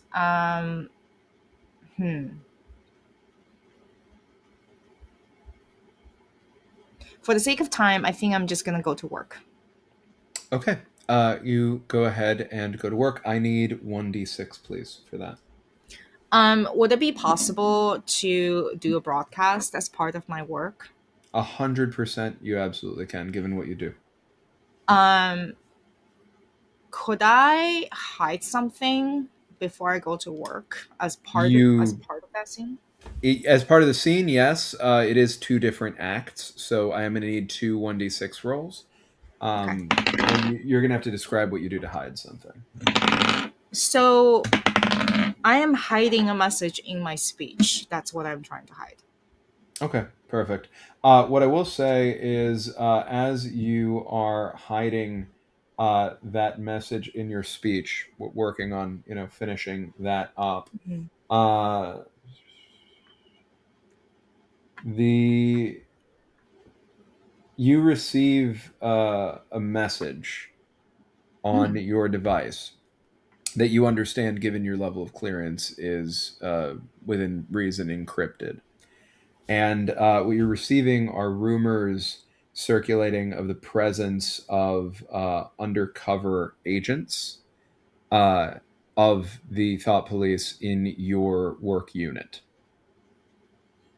You receive this from someone of similar clearance to you. This is not an official missive. This is being shared with you directly in a way that it is not entirely clear to you whether or not it is sanctioned, the sharing of the information. It Do could I be, know? or it could not be. Do I know who shared this message? Is there a sign off?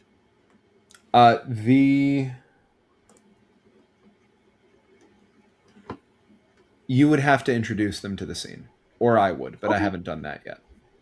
Then I will just take note of that. And if I may, I will respond to this message and say, if this is a serious concern, you must report to me with any details.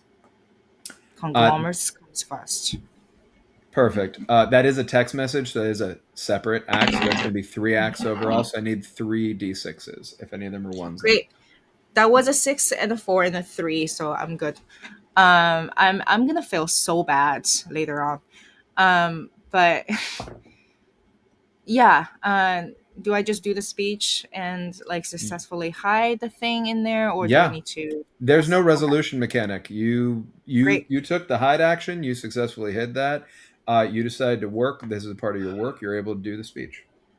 So she will fix her makeup, fix her clothing, and flash her brightest, practiced corporate smile in front of the camera and begin her workday as the experienced TV personality, broadcast TV personality that she is. And she will say, "Dear citizens, you may have noticed that the universe received another language update this week.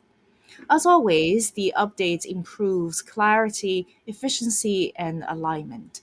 Several outdated terms have been deprecated, while new approved terminology has been introduced to better reflect the needs of modern society.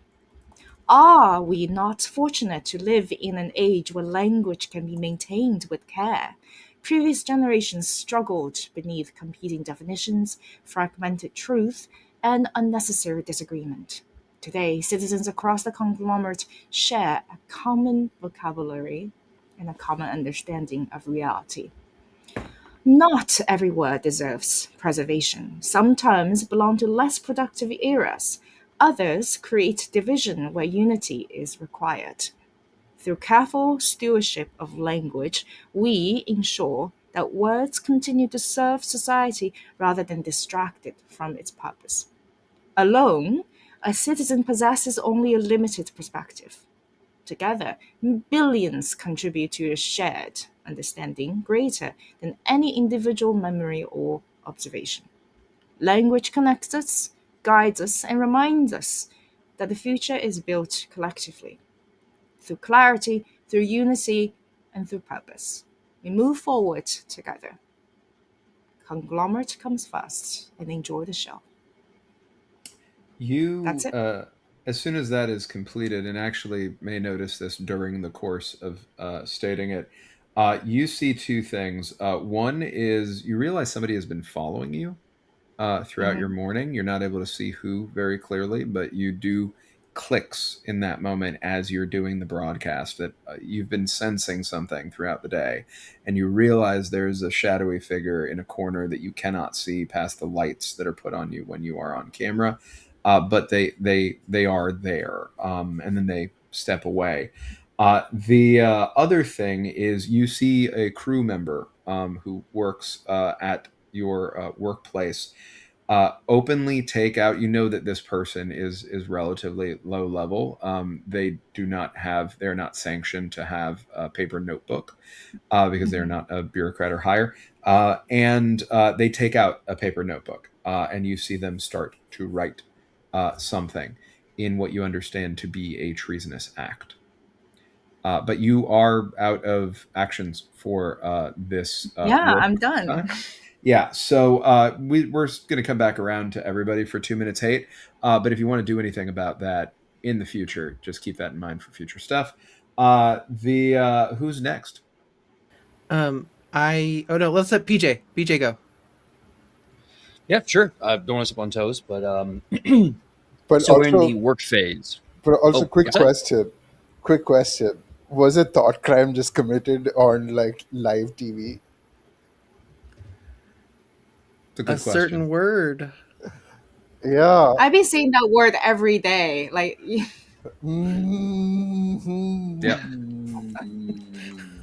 Mhm. I'm sorry. What was? Wait a minute. I'm sorry. What was the word? Shared. Like share was literally used in a live broadcast. Adi.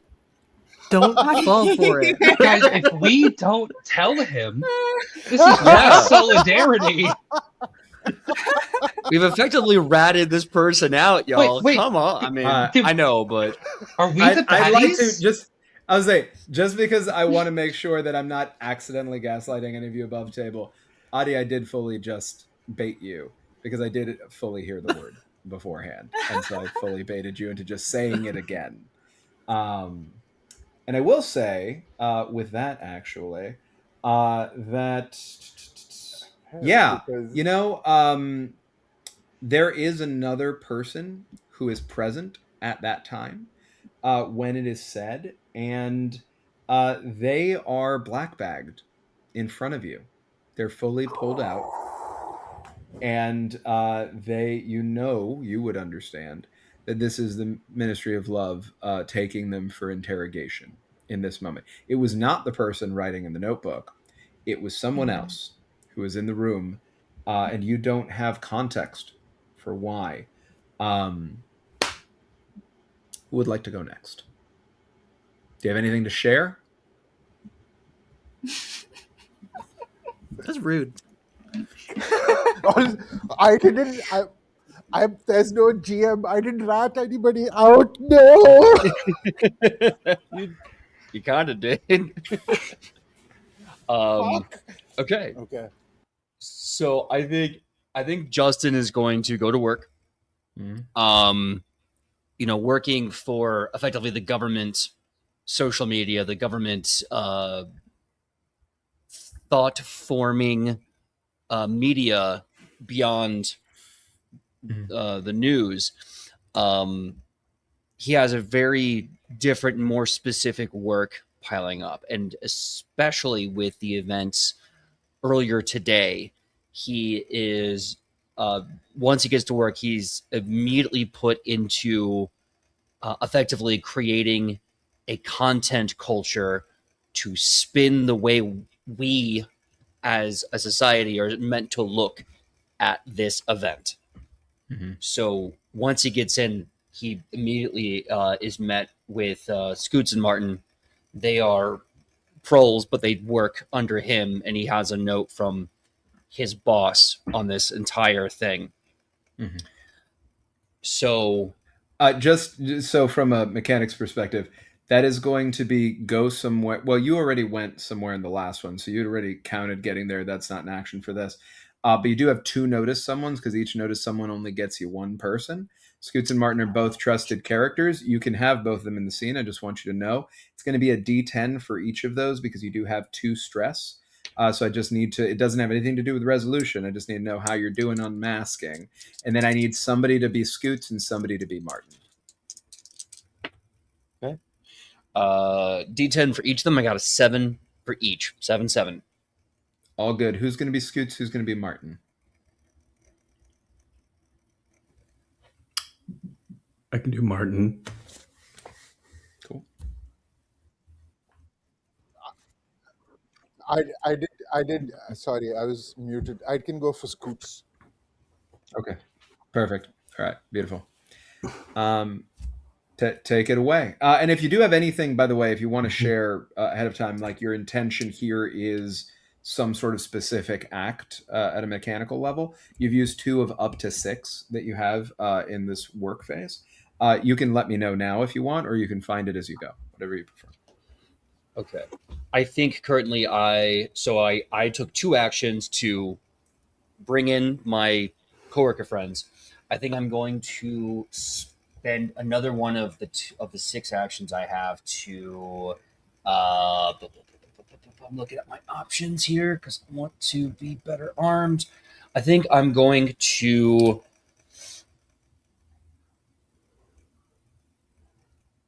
work. I think work is an action that I can take to design. That'll have to be the last one though of your phase. So you Gotcha. can drop the other 3 past that. You don't have to use all 6. But if you work, it ends the phase. Okay. I suppose then observe behavior Okay. aimed at my boss. I want to observe. I want to, while talking with my coworkers kind of try to observe something about Corwin while I'm looking at the letter. So Corwin would be a third person that you would have to introduce to the scene. Okay. And that is, I'm just looking over here, another trusted character. So again, not somebody who I would play, but is somebody else ready to step up to play Corwin? Okay, perfect. So you're Corwin. I need another D10 for Corwin for stress. Hold on. That is cocked. Let's try it again. 6. Perfect. All right. So nothing on the stress die so far. You've got Corwin in there. You are going to observe behavior. So I do want 1d10 on that as well. Okay. 5. Yep, you're all good. Go ahead and take the scene away. You have up to 2 more actions left after that. And with the observe something, I'm not the GM, so what you observe is going to be up to Eli, not me. Okay. All right.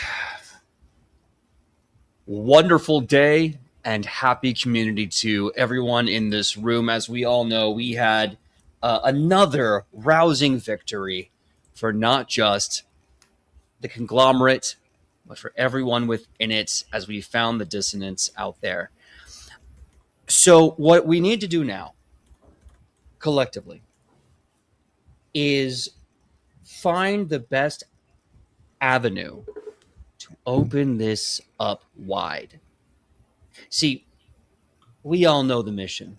People are hungry for happiness. They thirst for security, and that's what we provide them. We take away all the doubt, we take away the fear, we take away the shame, we take away all the stuff that gets in the way, and we give them exactly what they want. And so now we're here together to figure out how we can present this amazing victory in a way that people understand is their victory too.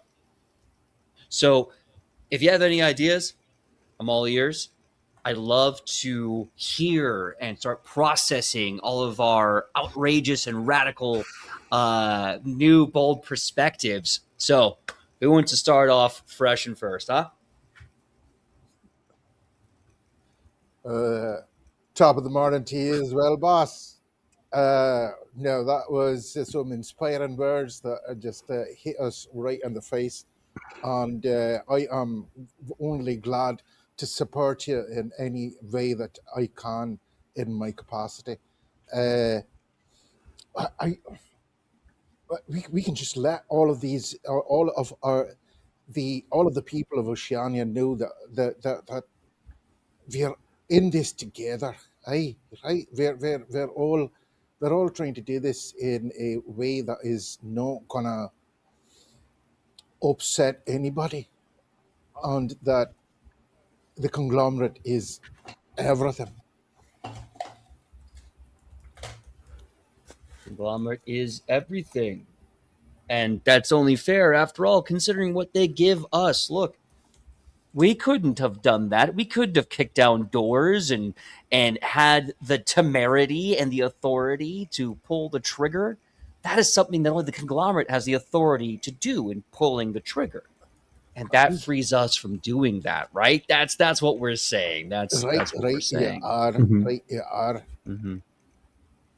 Exactly right. Yeah.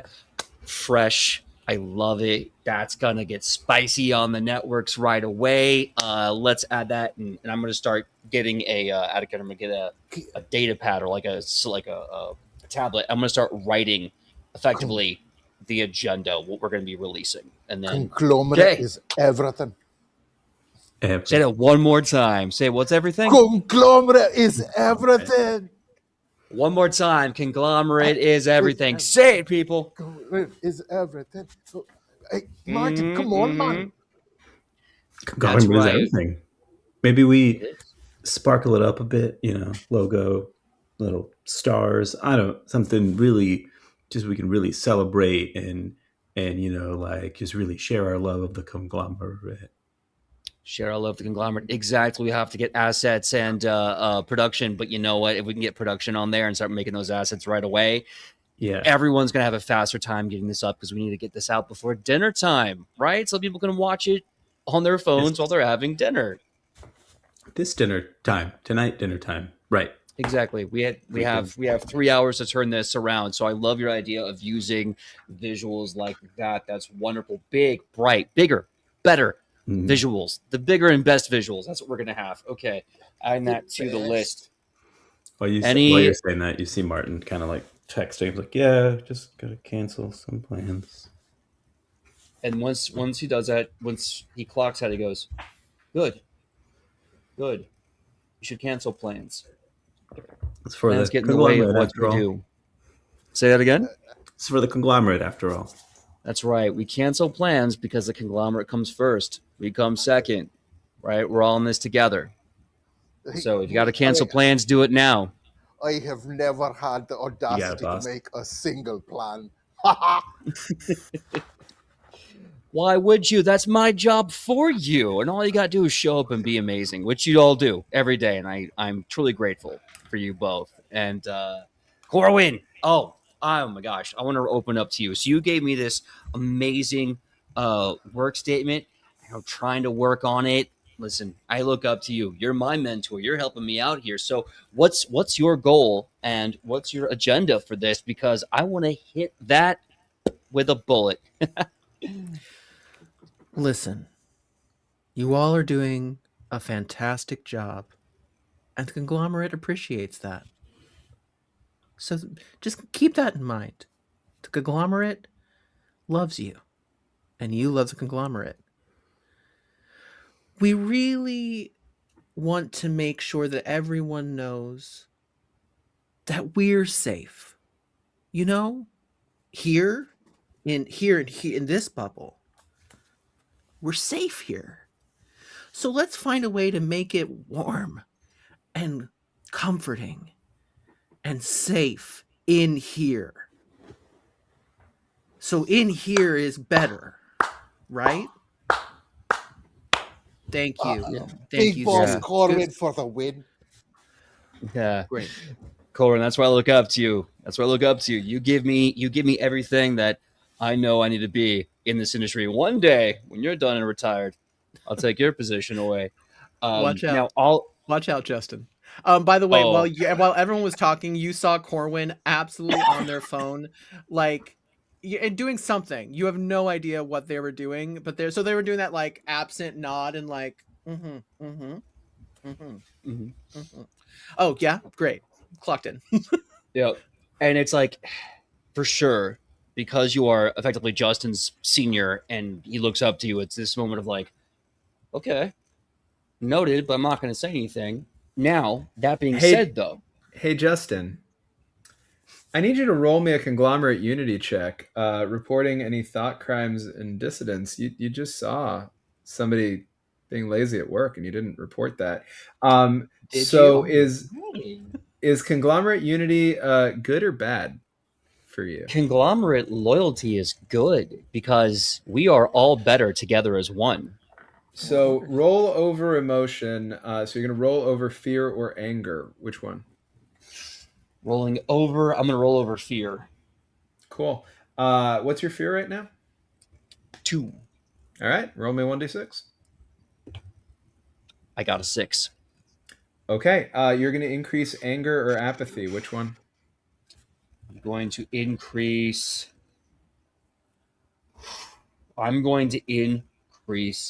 apathy. Which takes you to a 6, right? Correct. So you're going to get a traumatic memory out of this that you're going to add into your traumatic memory bank. It is going to be associated with apathy, and then your apathy goes down to a 3. You're going to explain what that is when we return to the fiction. I say when we return to the fiction because I do need you to also roll silence as violence here. So is that good or bad for you? Silence as violence is bad for Justin. Okay. So roll under anger or despair. The same. I will roll under despair. What's your despair right now? Out of 3. Okay. I rolled a 5. Would you like to take a stress to succeed instead of fail? I would like to take a stress. Okay, so increase your stress to 3. You're now going to be rolling 1d6 for every act that you take until you mitigate your stress. As a reminder, you are able to take the act wind down to lower it by 1. That will be the last act of the phase that you're in. If you do that during work time, it is a thought crime.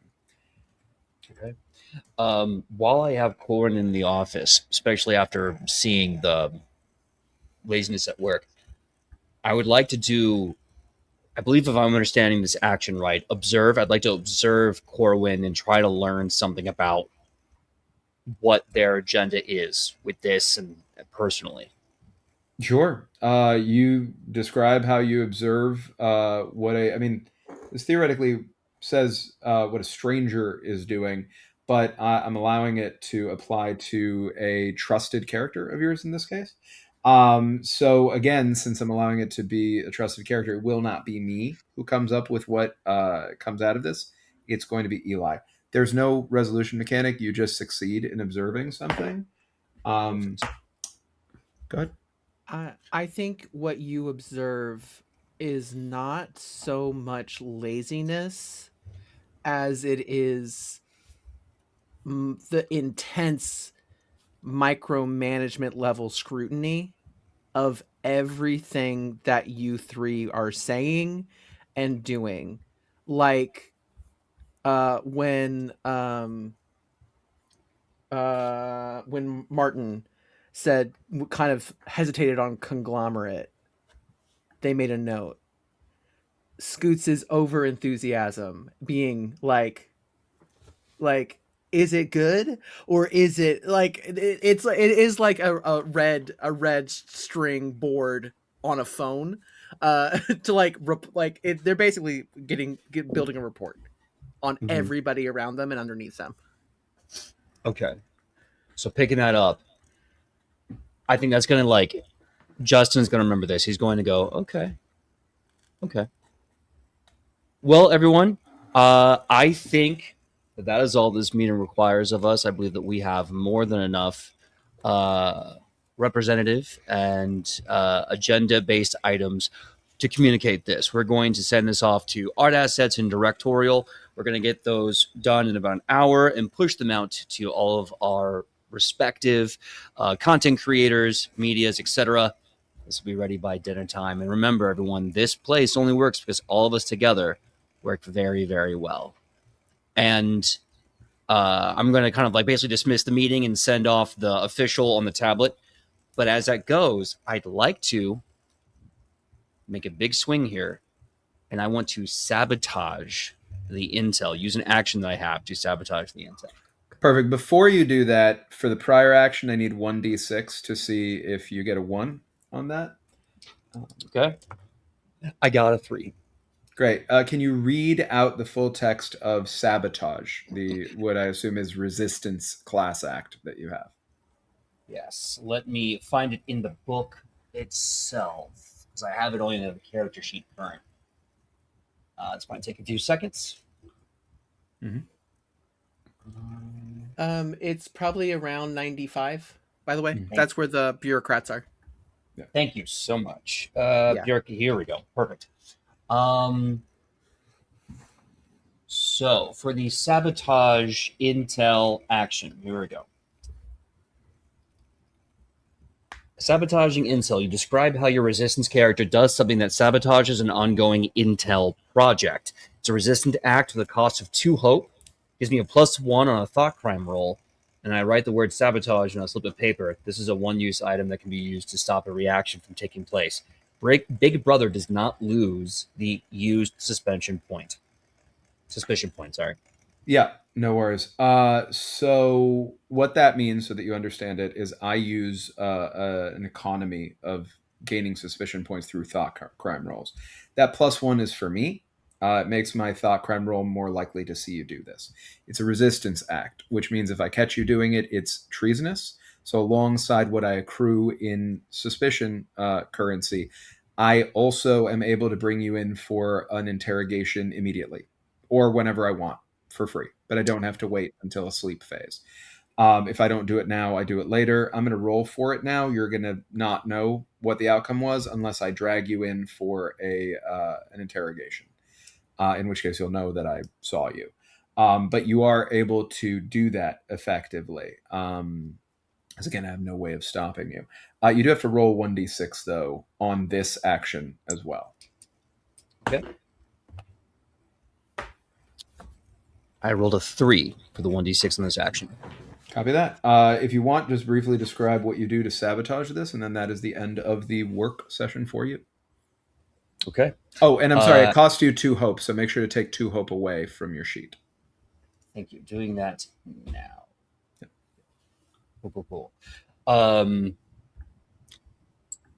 I'll have to get some hope back later, but for the meantime, what I do as I get all this information together, I start putting all the details into the productorials, basically, the directorials, everything else, and I start putting in little descriptors that on paper sound fine, but when these posts go out, it will sour the overall message a little bit. Like if you're not thinking, it'll go under the radar, but if you have any moment of like, media literacy, there's a kind of sarcastic juxtaposition to the things that we are saying that will sort of take the wind out of this propaganda piece. Okay. Conglomerate is everything that's bad with life. Mm-hmm. Oh, and it's filled with buzz phrases like, together as one, we are better. Like, we are happy as one and all that kind of stuff. Okay. That is your morning. Who would like to go next? I would. I'm gonna lay out all my work acts, and then we can play it out. I'm gonna text my mom, and then I would like to notice someone, and I would like to bring in my family, who is Iris. So if anybody wants to be up for playing Iris is a 24-year-old trans woman. So up for anybody to play, I'm fine with whoever. And then I would like to do a family romance affection with a deep connection, and then I'll end with work. So, okay. You are going to be able to do all of that. You don't have any stress there. That's all of your actions. Within that, I think the only thing that you need to... Actually, you don't need to roll for anything because deep connection doesn't require a roll. So you can, if I heard everything correctly, play all of that out. What was the name of the trusted character that you're introducing to the scene? Iris. Who would like to play Iris? Ran. I will say I do text the first thing I do. So I'm at this as I mentioned in my morning phase, I go around and do landscaping for all the different business parks. So I'm at a business park that's more it's less out of the way than the previous building. So it's more in an open space where Iris, who does I said it in the last session and I cannot remember what I said. She's also a prole 1. So she's very low. I think she assists as like in a hairdressing. Like she's an assistant. With that, I text my mom and I say, hope you and dad are well. I'll come by later for tea during leisure time. So that's the text that goes out to my mother, who is Bridget Jones. So yeah, and then as I'm kind of in this area, I look across the way and I see my good friend Iris, who's a few years older than me and who I look at with barely disguised heart eyes. Iris, you're muted, Rayan. If you're talking. Sorry. Hi. It's good to see you. Good. Yeah, of course. And he holds out a little dandelion because he pulls weeds.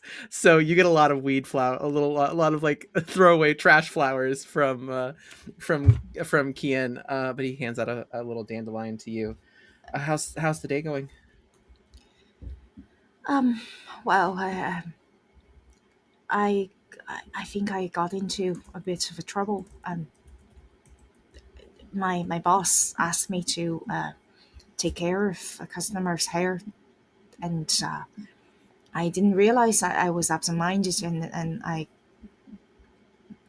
I made it a little bit longer than what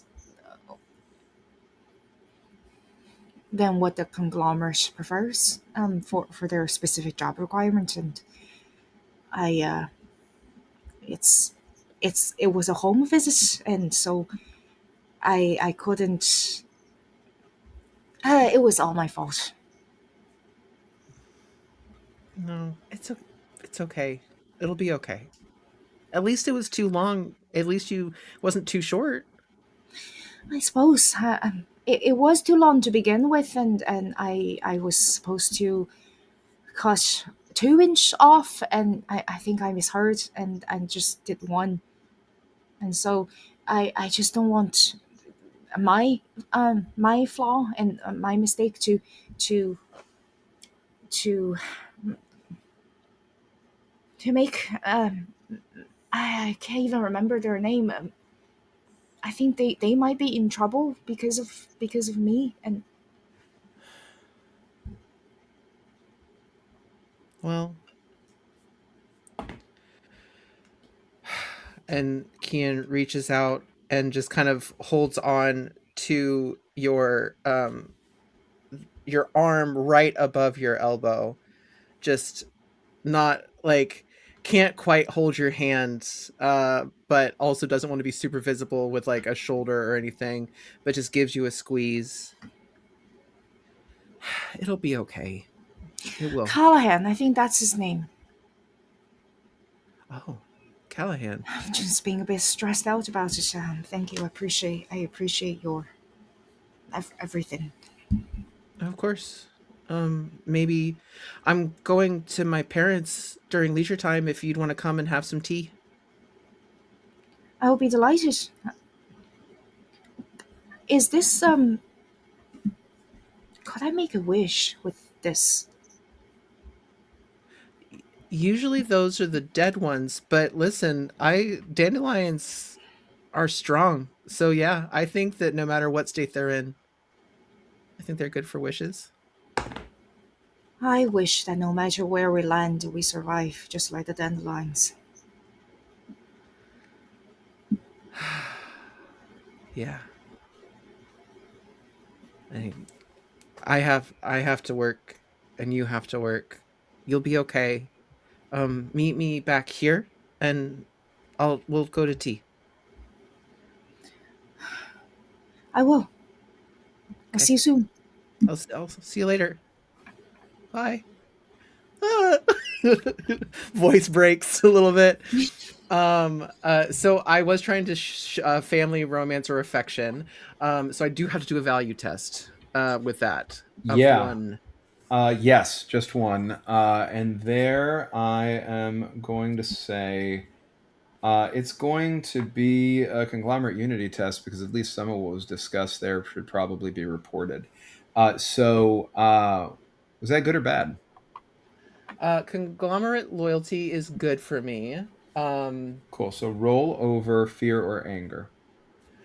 I'm going to. They're the same. They're both 2. So I'm gonna roll over anger. Let's go. 1d6, please. That's a 4. Okay, so are you going to increase guilt or sadness? I think I am going to.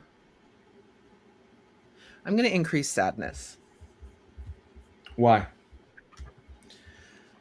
Because this beautifully souled person, Iris is the most beautiful person in Kian's life, like truly, and the fact that something as simple as making a mistake that is so easily, first, a mistake with hair. It's hair, it grows back. But also making a mistake in the other direction of, like, in the safest direction. Like, it's like, you didn't cut it all off. You didn't give them a mohawk. Like, it's gonna be okay. But, like, and the fact that something like that could, one, cause so much stress and anxiety in somebody who is so gentle and so caring and, like, does home visits to cut hair, like, like literally going around and doing things is awful, and, like, and it makes me sad that it's like that this is the world, like, something not it's not even a mistake, like, it is a mistake that's not a mistake. So it's like, that's just so saddening for Kian. Anything else before you complete work?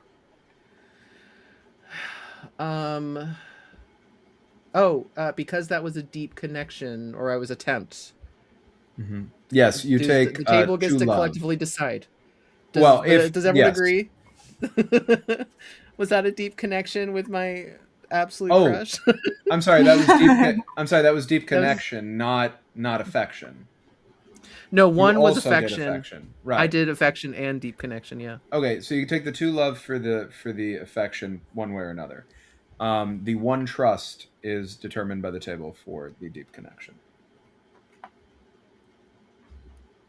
Yeah. Yay. Yeah. All right. So you do that, and then you go to work, right? And then I start my work. Okay. And I'm done. Perfect. You are done. Who's next? I had a doubt because I think this is also.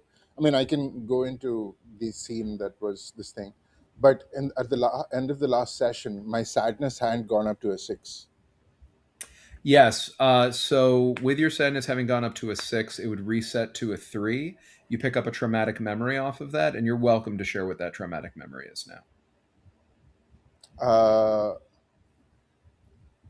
I think the traumatic memory was.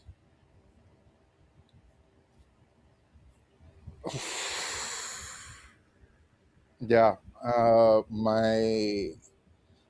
After Kian, my son, was vaporized, I don't think my wife could handle it anymore. And she removed herself from the equation. Okay. And this was associated with sadness, you said. So make sure that you're noting that on your sheet that is connected to sadness, because if it triggers, that is how it's going to function. For your work period, what would you like to do? Well, there's a stranger who's asked me to hide them, right? First of all. Yes, that is correct. There is a stranger who is pleading, begging quite loudly with you in front of people in ways that are entirely inappropriate for you to help them. And I believe you wanted to hide them in your cart. Is that still the case? Yeah. Okay. As you go to hide them in your cart, which I believe is a hide something, you are successful in doing that. And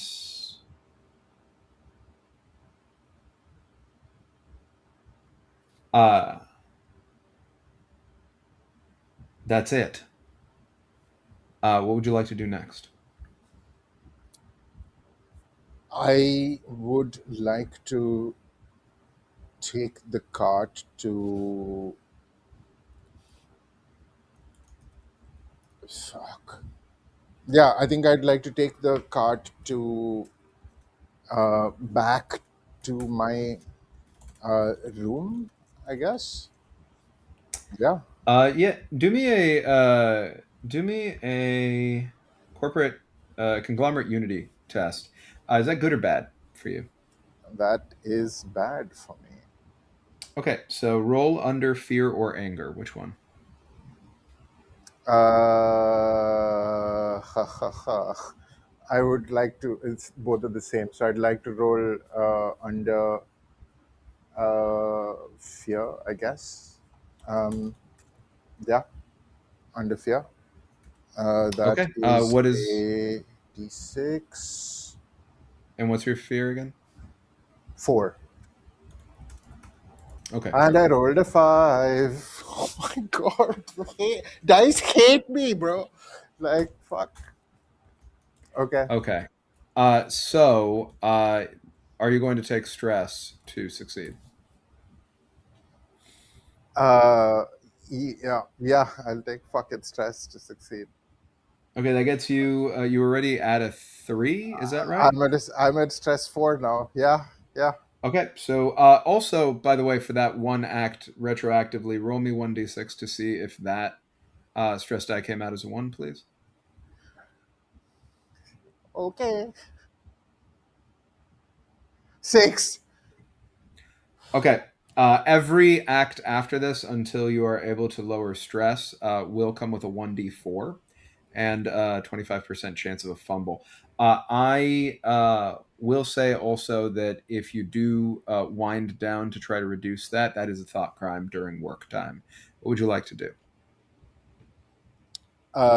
Yeah, I think I would like to go back to my quarters and uh, s- yeah, interact with this stranger and maybe try and befriend them. You're gonna need to go somewhere. Give me 1d4. You're gonna try to befriend 1d4, and then we'll play the scene. All right, so that's 2d4s, right? Yes, please. Just need to know if there's a 1 on either. 2 and a 4. Okay. Thank you so much. I don't know. What is your name?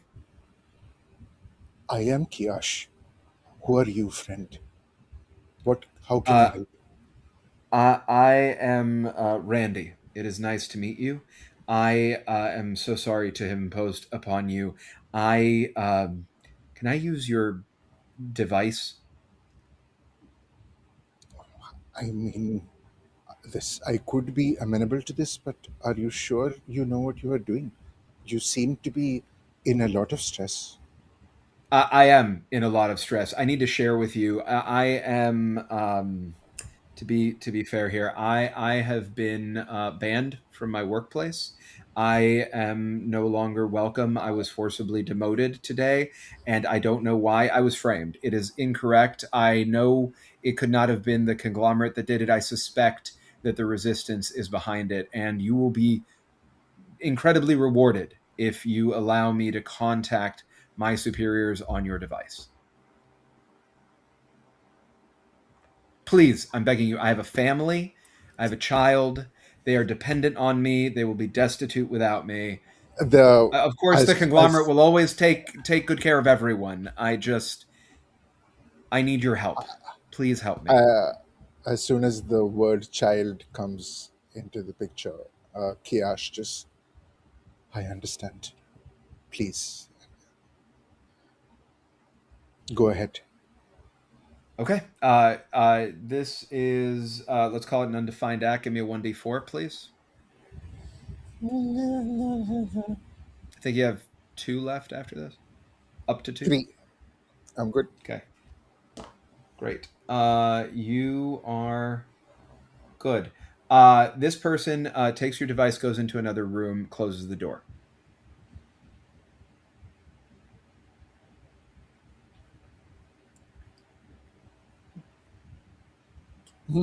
Okay. I suppose that is all right. Yeah. Yeah. Immediately kind of looking around to see if there was anything was noticed. I think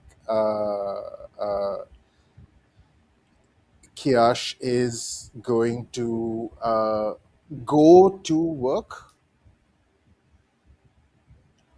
I'm sorry, you needed to befriend this person also. 'Cause I we wanted did to I do did that. I did want to befriend this person. Yes. So, in order to do that, maybe before you go to work, let's resolve Yeah. that, right? You've given Yeah. them their Yeah. Yeah. privacy Yeah. to do this. The value test that you are going to do is going to once again be Conglomerate Unity because you are not reporting this person. So, you said that was good, so it's roll over, fear, or anger. Yeah. I have to roll over. No, it's bad for me. Oh, roll under, fear, or anger. Okay. Fuck.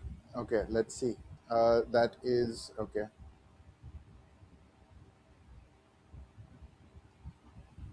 I have to roll under, right? Yeah. Fear I or rolled. anger, either one. I rolled. I rolled a 1. Okay, under fear or anger, though, it depends on which one. I rolled under fear. Okay, so you need to increase anger or apathy. Which one? I think my apathy will go up to 2. Okay. So with that done, this person, Randy, is now a friend. You are able to add to your sheet, so please add them to your sheet. And then you leave them there. You go back and you go to work. That's going to be 2 actions. I need 2 more D4s, please.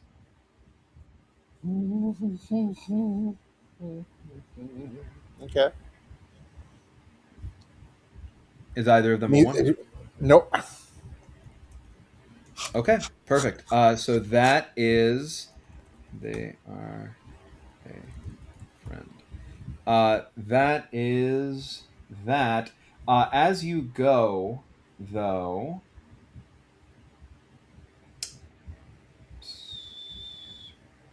you receive a message on your device that is attached to you.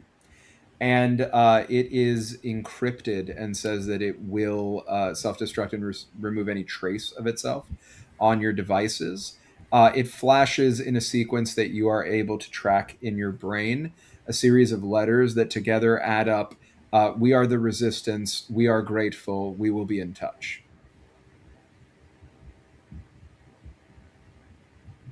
I think this would have happened in while he was on his way to his workplace in whatever form of public transport that was happening, and there would have been an anxious kind of tapping of a foot. I think the anxious tapping lessens, and for in that kind of small moment, Kiash Mudra calms down a little bit. Okay. And that is your morning. Who's next? Yeah.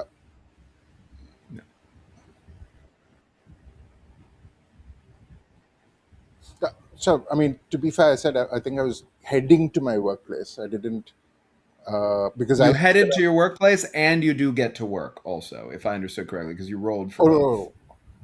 I wanted to kind of do at the workplace. I did kind of want to do a thing of like see if I can notice somebody. You absolutely can notice someone, but they're like you'll be out of action economy at that point for this phase. It is up to you. If you want to notice somebody, you can introduce somebody to the scene. Oh no, but if I have to go to work at the end of the no, it's fine. I'm You good. don't absolutely have to go to work. It is entirely up Oh, to you. But if you don't go to work, you'll be noticed. you're not gonna get me that easy, Danny. No, I'm gonna go to Okay. work. All right. You wouldn't want to be banned from your workplace, right? Just for sharing some time with a stranger who you helped out. Miguel, Austin, either of you are welcome to go next.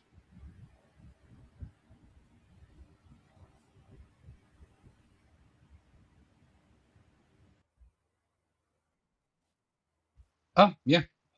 Yeah, okay. Um, work at a library in this context is terrifying and exhausting. Basically, if this were any other game, I would be a skeleton in the middle of a dungeon waiting to strike upon somebody. Mhm.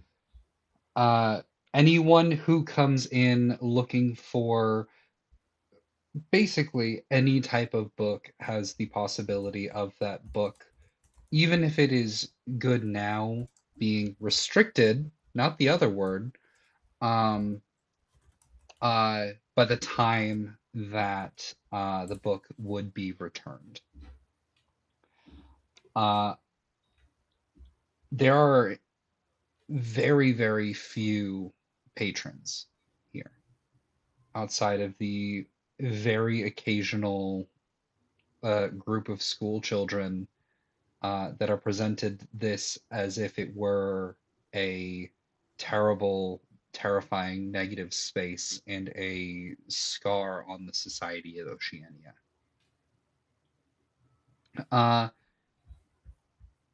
All that's really there right now for me to do is I would like to observe behavior on Donovan, who is my boss. Copy that. And Donovan was already introduced. Has not been introduced yet to the scene. He was introduced at the beginning when I walked in. Perfect. That's what I thought. Perfect. So yeah, you could just observe behavior. And who wants to be Donovan right now? I'll play Donovan. Go for it. So Donovan's at the library right now? Yeah. Yes. Okay. You see Donovan will be coming by with a lot of books in hand, going back and forth.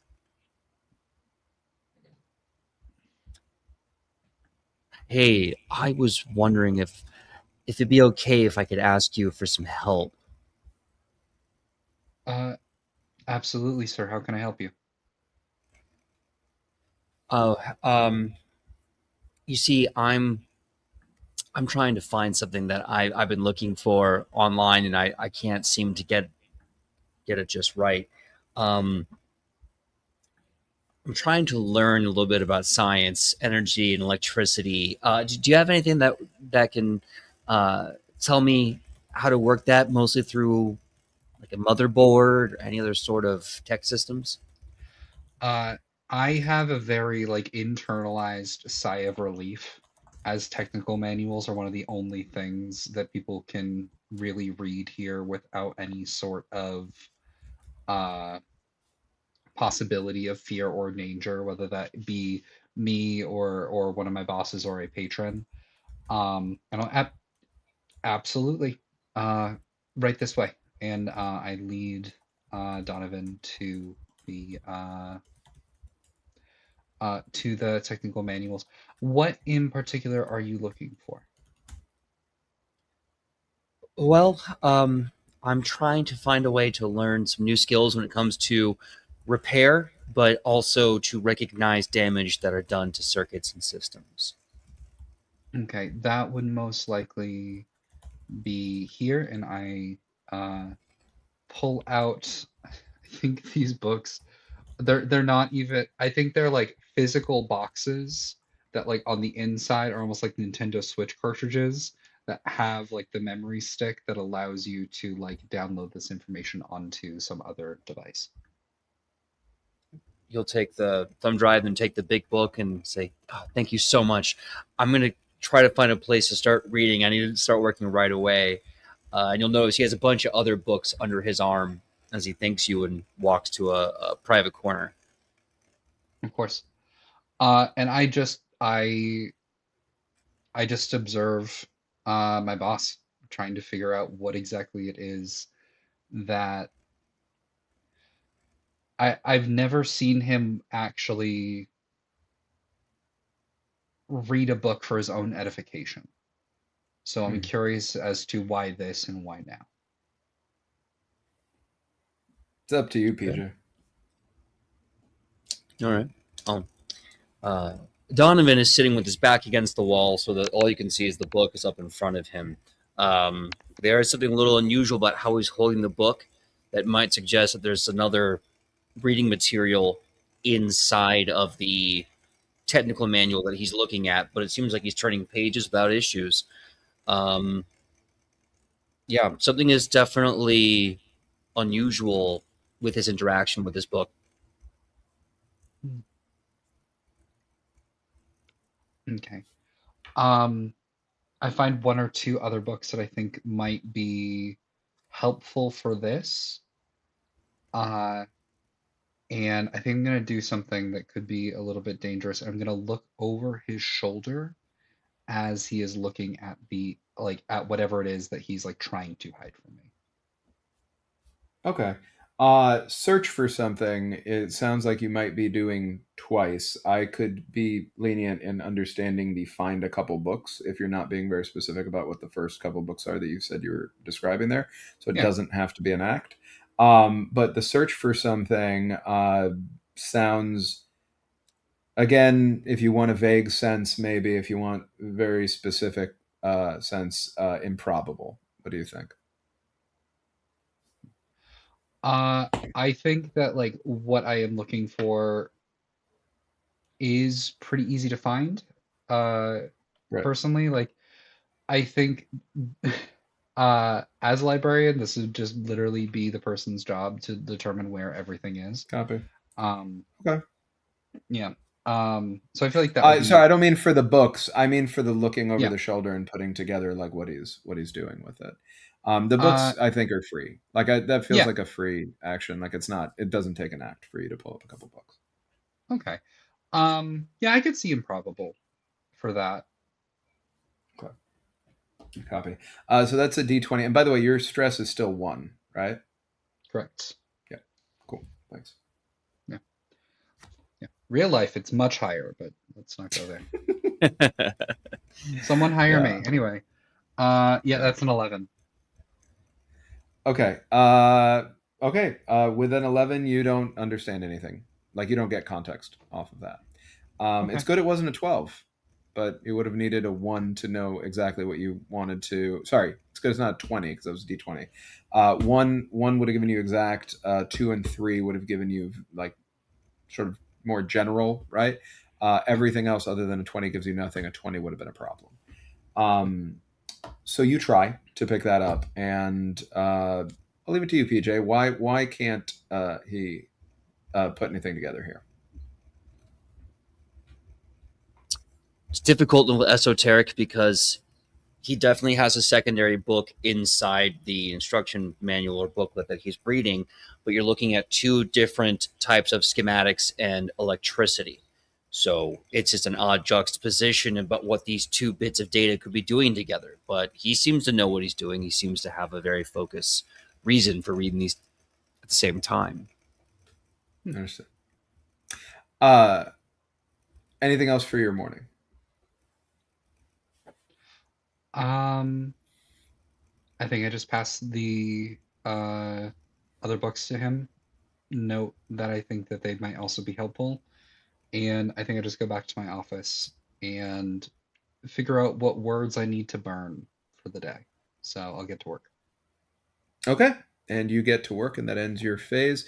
Miguel, what do you do for your work phase? Okay, yeah. I think Gustavo Gus, the first thing I'd like to do is notice someone. Okay. I'd like to bring Benny in again, and it turns out we're now working in the same general area of this larger kitchen that all of the places use in tandem together. Mm-hmm. Who would like to play Benny now that Benny is a trusted character? Okay. I'd see Adi. Adi will be able to be Benny. Remind me, you're at stress 1 still? With Gustavo? I am at 2. Oh, then I need a 1d10 for that, please. Yeah. Let's do that. That's gonna be a 9. Cool. What would you, if there are any other acts that you'd like to bundle into what you're doing here in this scene, is there anything else that you'd like to resolve mechanically before we play the narrative? So I think yes, but not until definitely has to be like the last thing.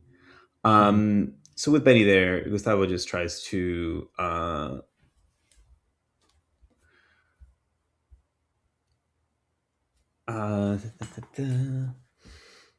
yeah, I think I'm gonna push it here. I'm gonna try to make a deeper connection with Benny now that I've introduced myself earlier today.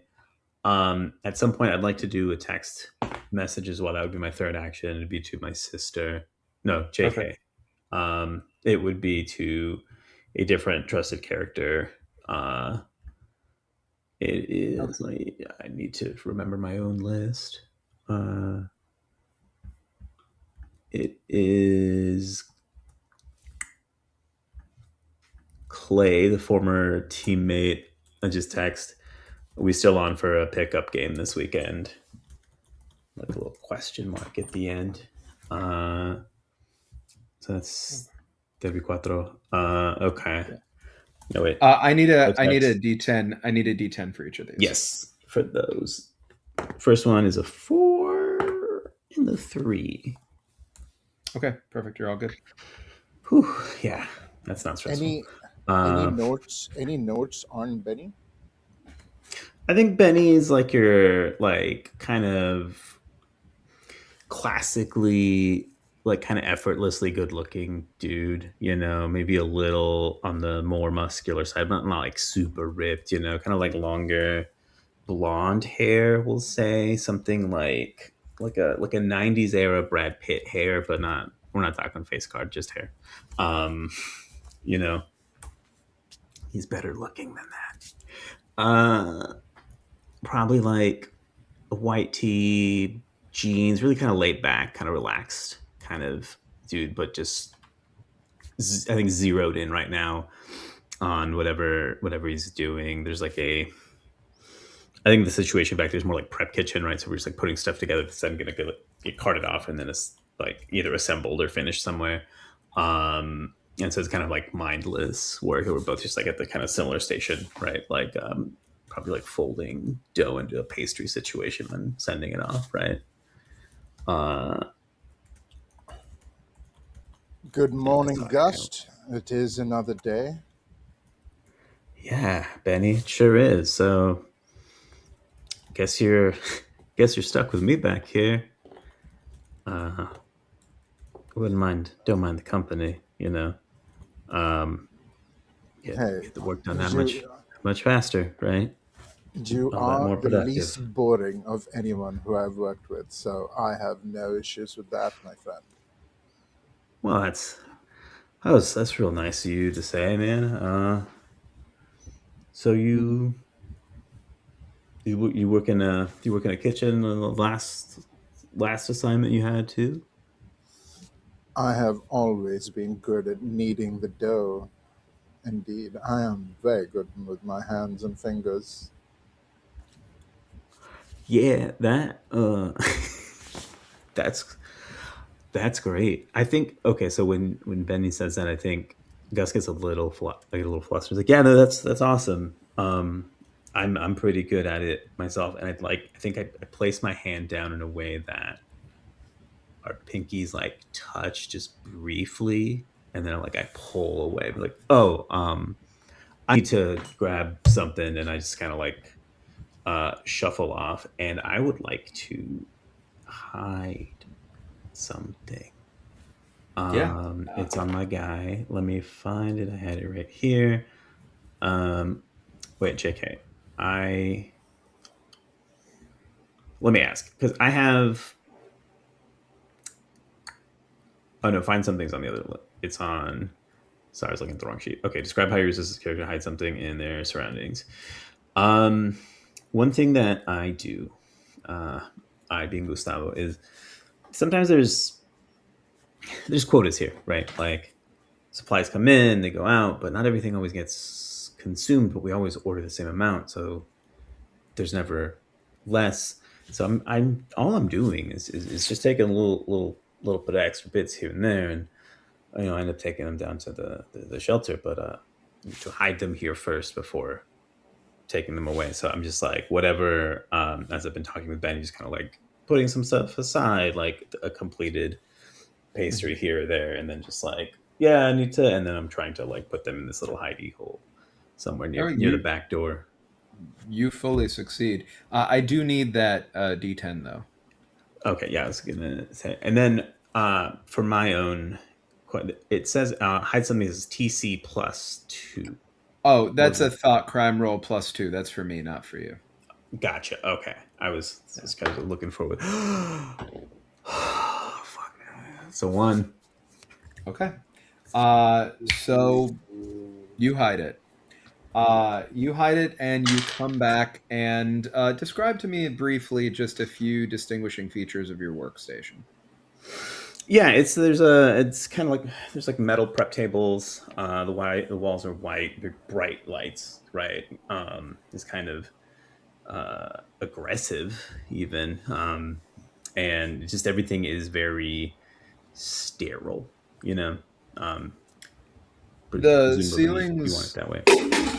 ceilings have those tiled sort of things you can push up, right, and go into like a ventilation thing.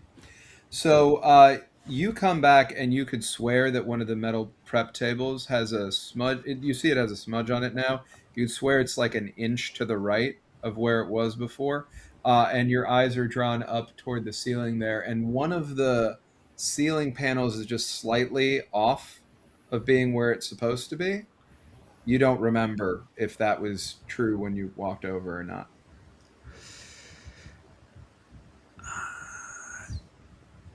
Yeah, that's none of my business. So I'm gonna just keep walking. Can I get a conglomerate? Actually, no. You know what? I'm gonna make it a selfless. You got 2 actually, because I have one banked from before, where I need a selflessness test about you not putting yourself in front of the conglomerate, and now I'm gonna need a conglomerate unity test. So let's knock those 2 out real quick. Conglomerate, for selflessness in that order. Is selflessness good or bad for Gustavo? It's good. Okay, so you're going to roll over despair or apathy. Which one? We're trying apathy today because that despair is getting up there. All right. That's a 2, and I have a 2, so I do not believe that does it. Do you have a? You need to roll over, right? Right. Do you have a happy memory connected to apathy? I do not. Okay. So would you like to take stress to succeed, or would you like to fail?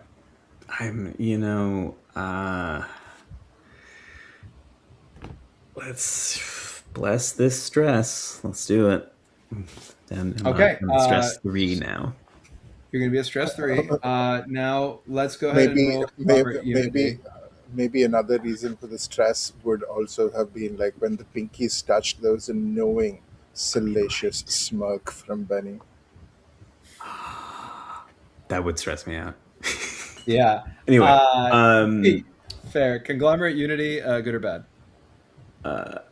Unity or loyalty? Loyalty. It's the same thing. It's listed differently on different sheets, but yeah. Got it. Okay, just want to make sure. That is a bad for me. Okay, so roll under emotion. So you're going to roll under fear or anger. Which one? Anger. Okay, what's your anger currently? 4, and I got a 3. Okay. So you succeed. Now, with both of those successes, it was apathy success, anger success. Apathy success brings guilt or despair up by 1. Which one? Got it. Guilt. Now we're rocking a 5.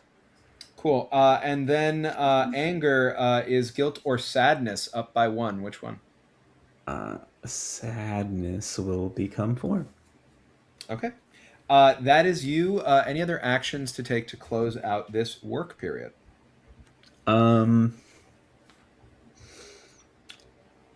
No, that's it. Okay. Are you going to get to work? That would be one more action. Or are you going to not? You don't have to. Oh, word. No, I do return. I'm just, get ready. Resume working. Yeah.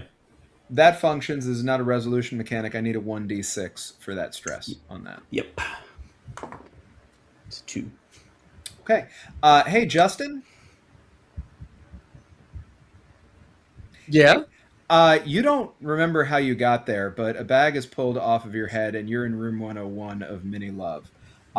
So we're going to go before 2 minutes hate into a pretty quick interrogation. We're going to do this third person, if that's okay, for the most part. Just out of time. You do have a note on you, bud, and it says sabotage. And that is going to be brought up here, simply held up in front of you, and the person in front of you says, explain. And you're going to have to do a value test before we get into the main tests of the interrogation. Now, to be very, very clear about the rules of the interrogation, if you fail any of these tests, so this value test or the 3 conglomerate values tests that you're going to need to do, you're vaporized. Or you sell someone out that has to be another resistance character or trusted character that I then can bring in for an interrogation at any time that I see fitting for free. Or you spend a love point. If you sell somebody out or you spend a love, you take an injury. We'll go through that as we go. But first, this is a personal value test. And this is going to be tell no lies. Is that good or bad for you? Tell no lies is bad for me. Cool. So it's going to be roll under anger or guilt. Which one? I'm going to try to roll under guilt. Okay, go for it.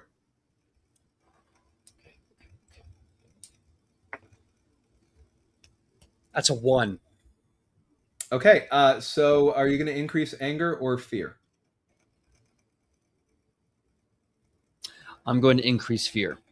What do you say to pass this test?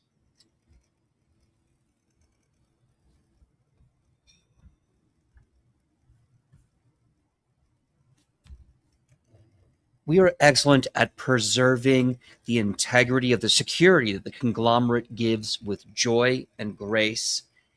And that was our mission, to do this in a way that would bring about the same happiness, joy, and grace in those constituents of the conglomerate. Trying to measure happiness is a beautiful science, dare I say, an art. And I may have, in my exuberance for the conglomerate, gotten a little messy, but it is something I can learn from. And from learning, I can be better for the conglomerate. Do you have anything to report? And this is going to be a conglomerate unity test. Is that good or bad for you? Conglomerate loyalty is good. Okay, so you are going to roll over fear or anger. Which one? I'm going to try to roll over anger. Okay. What's your anger? My anger is a 3. Okay. And I just rolled a 6.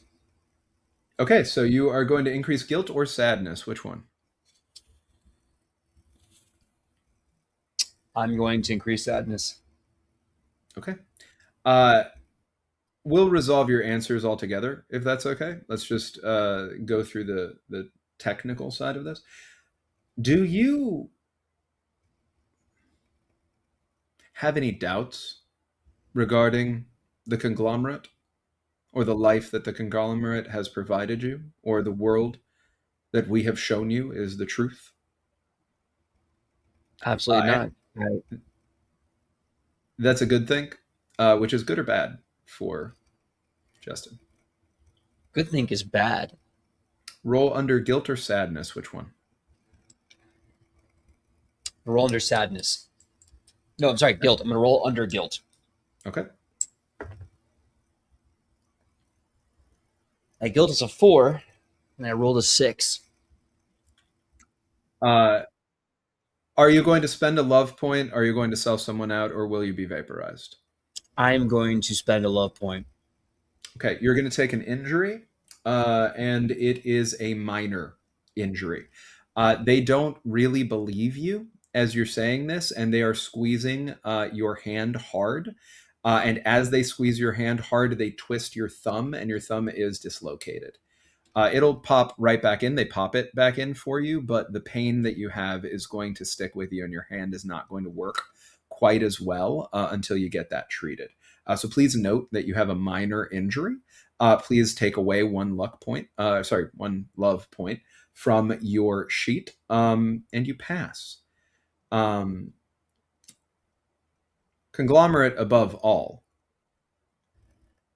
That is a selflessness roll, which is good, I suppose, right?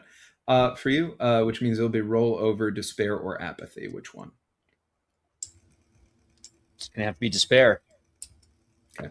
My apathy is not looking great right now. But my despair is a 3. And with my roll going over was a 5. So you succeed. Anything you'd like to say to them, you can say now.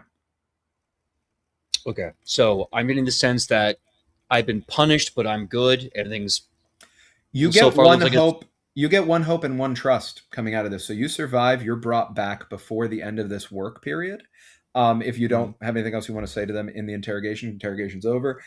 You can add one hope to your sheet. You're able to add one trust, which means you're either going to be up for promotion at the sleep phase, or you can get another class act at your current level and then maintain the same trust that you have right now. So stay at trust 3 or go up to trust 4. If you stay at trust 3, you get one class act you get to add from those available to bureaucrat level 1.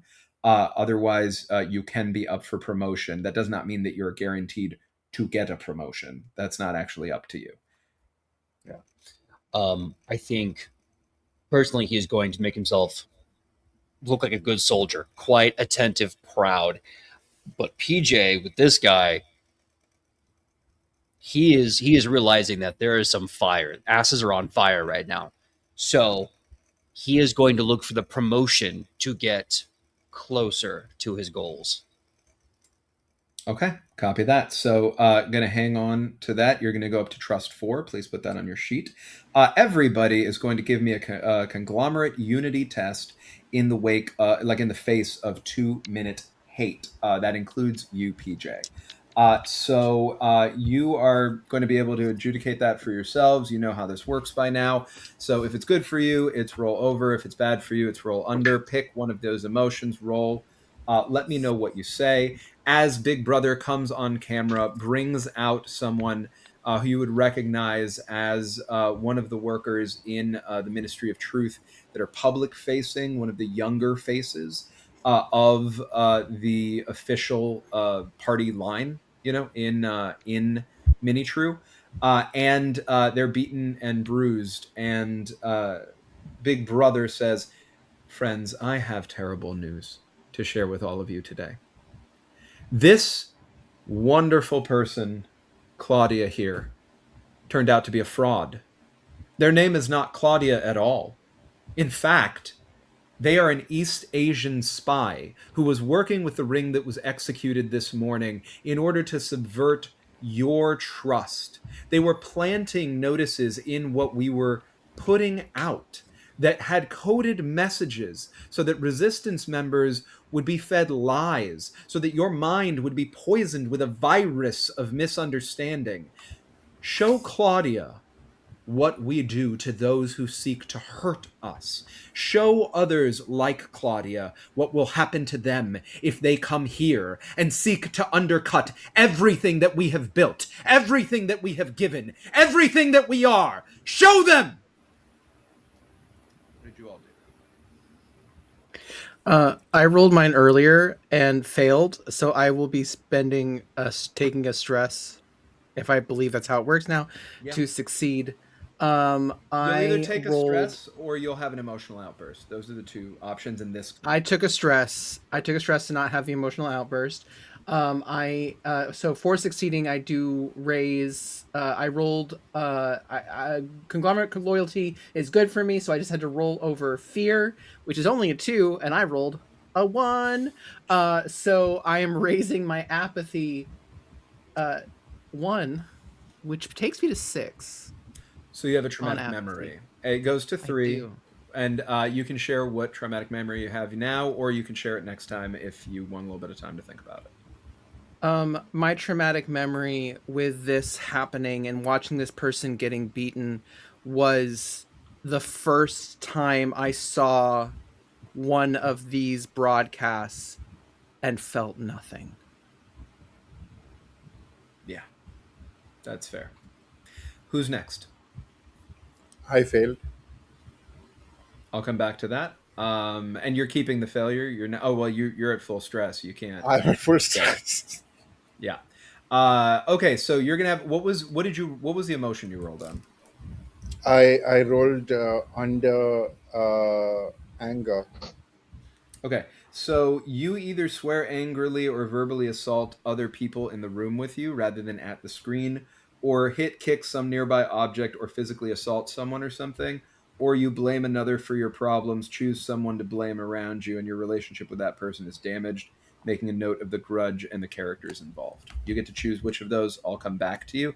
If you want to look at those options in the book, they are... Oh, geez, I don't have page numbers here.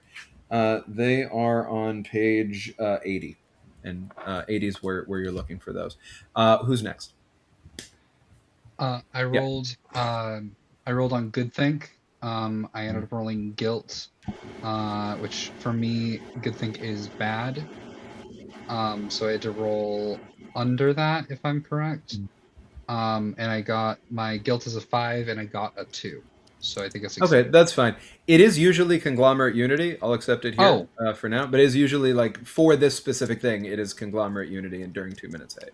But it's fine. I'm so sorry. Good thing works. Don't worry about it. It's entirely cool. Who's next? I'll go next unless anyone else wants to go. Okay. So Conglomerate Loyalty is good. So that means I have to roll under or over, I forget. Good means that you roll over. Okay, good. So with fear or anger, they're both at the same value. So I'll choose anger after being interrogated. And with a number of 3, I rolled a 5 and succeeded on my my group hate. Okay, perfect. Who's next? I will roll under anger. Mm-hmm. It's a 4 under 5. Mm-hmm. And I'm going to increase my sadness again to 5. Okay. And Miguel for Gustavo? Yeah, so for Gustavo it is a bad. So I need to roll under. And I did not. So rolled on fear, which is a 3. I got a 6. I will use that last little bit and increase my stress again. So now I am at a 4. So that was at a 4, and then since that was a fear roll, apathy will go up to 3. Okay, perfect. Those of you who all succeeded, most of you did in the end, one way or another. Find yourselves screaming out your rage at the enemies of Big Brother, losing yourselves in the rage and frustration of the crowd. I want you to think about whether or not this challenges any of your values, not just on the page, but as people. For the one who failed, Kiash, did you decide which emotional outburst you would have? I would swear angry. Okay. Yeah, I'm. You horrible bastards! We are all in this together. We are all in this together. No, fuck.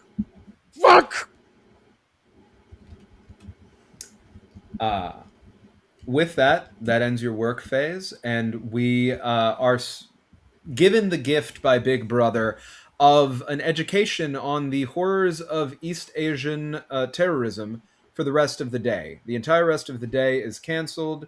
You are subject to documentaries. If you are seen at any point not watching these documentaries with rapt attention, not reacting the way that you are expected to react in this marathon viewing all throughout, you are being observed. That is something that people will pick up on. Past that, we go into the sleep phase.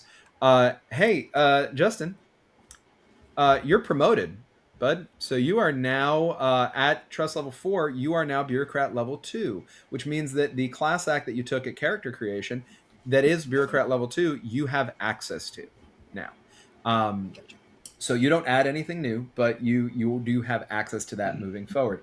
Everybody after this session is done, please give me your sheets. I have to do a little bit of just work here to be able to give everybody everything else that is happening. So, yeah, couple things. One is Sinead. Oleana is taken into interrogation and vaporized. Please remove her from your sheet. Next is Kiash. You are brought in for interrogation. We will take care of that at the top of the next session. And past that, most of one of these. Maybe that's it. Yeah, I think that might actually be it. I'm going to sit on the rest of it. Thank you, everybody, for a fantastic day. What we do need to do very, very quickly, and I'm sorry that we've gone a little bit longer than we wanted to. Anybody who needs to leave, please do. This is not compulsory. Is we are going to de-roll very quickly. So each of us in turn are going to say 2 sentences. Keep it just to 2 sentences so that this is quick. Where we are stepping out of the magic circle. You are going to say one thing that you admire about your character that you would like that from what they did today that you would like to take with you, and one thing you despise about your character or dislike at least about your character that you want to leave behind. I will go last. We are going to go in the opposite order as before. So we're going to go Eli to PJ to Adi to Austin to Ran to Miguel and then to me. Go ahead, Eli, whenever you're ready. Okay, something I admire about Kian that I want to hold on to is his sweetness and his caring, because that is so easy to let go of.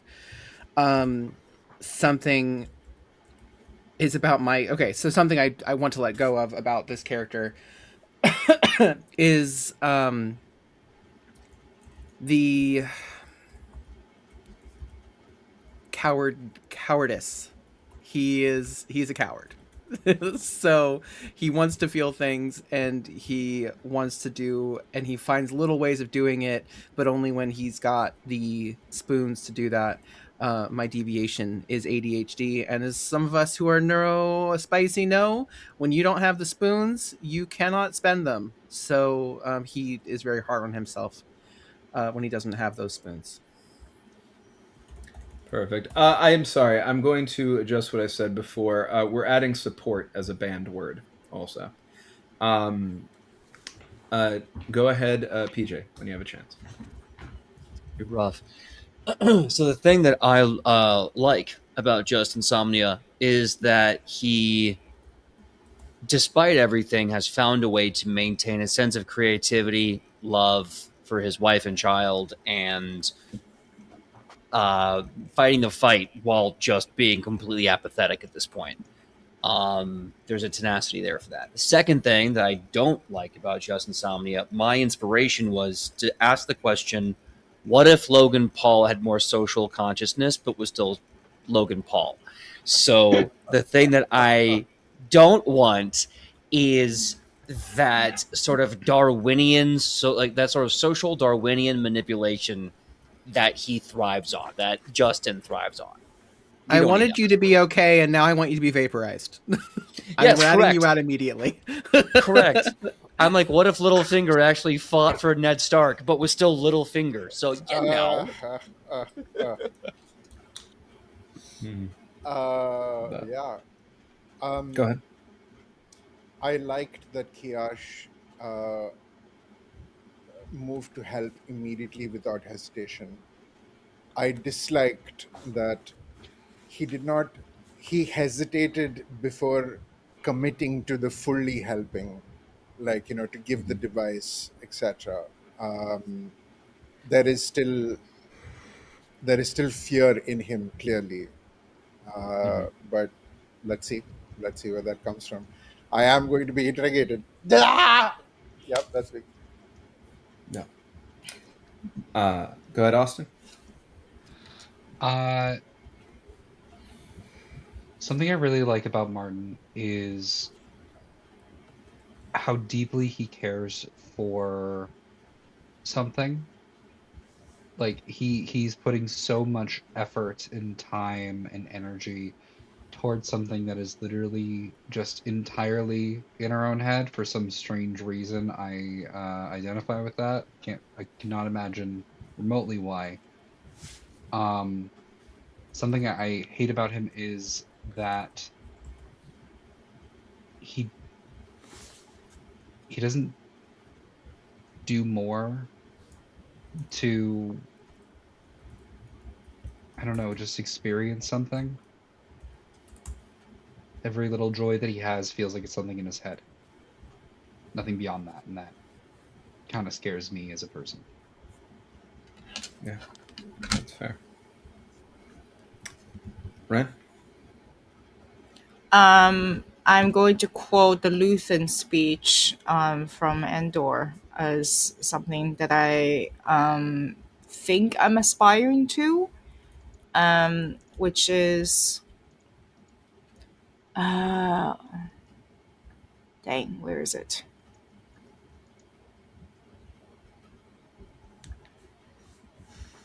That I'm just gonna paraphrase.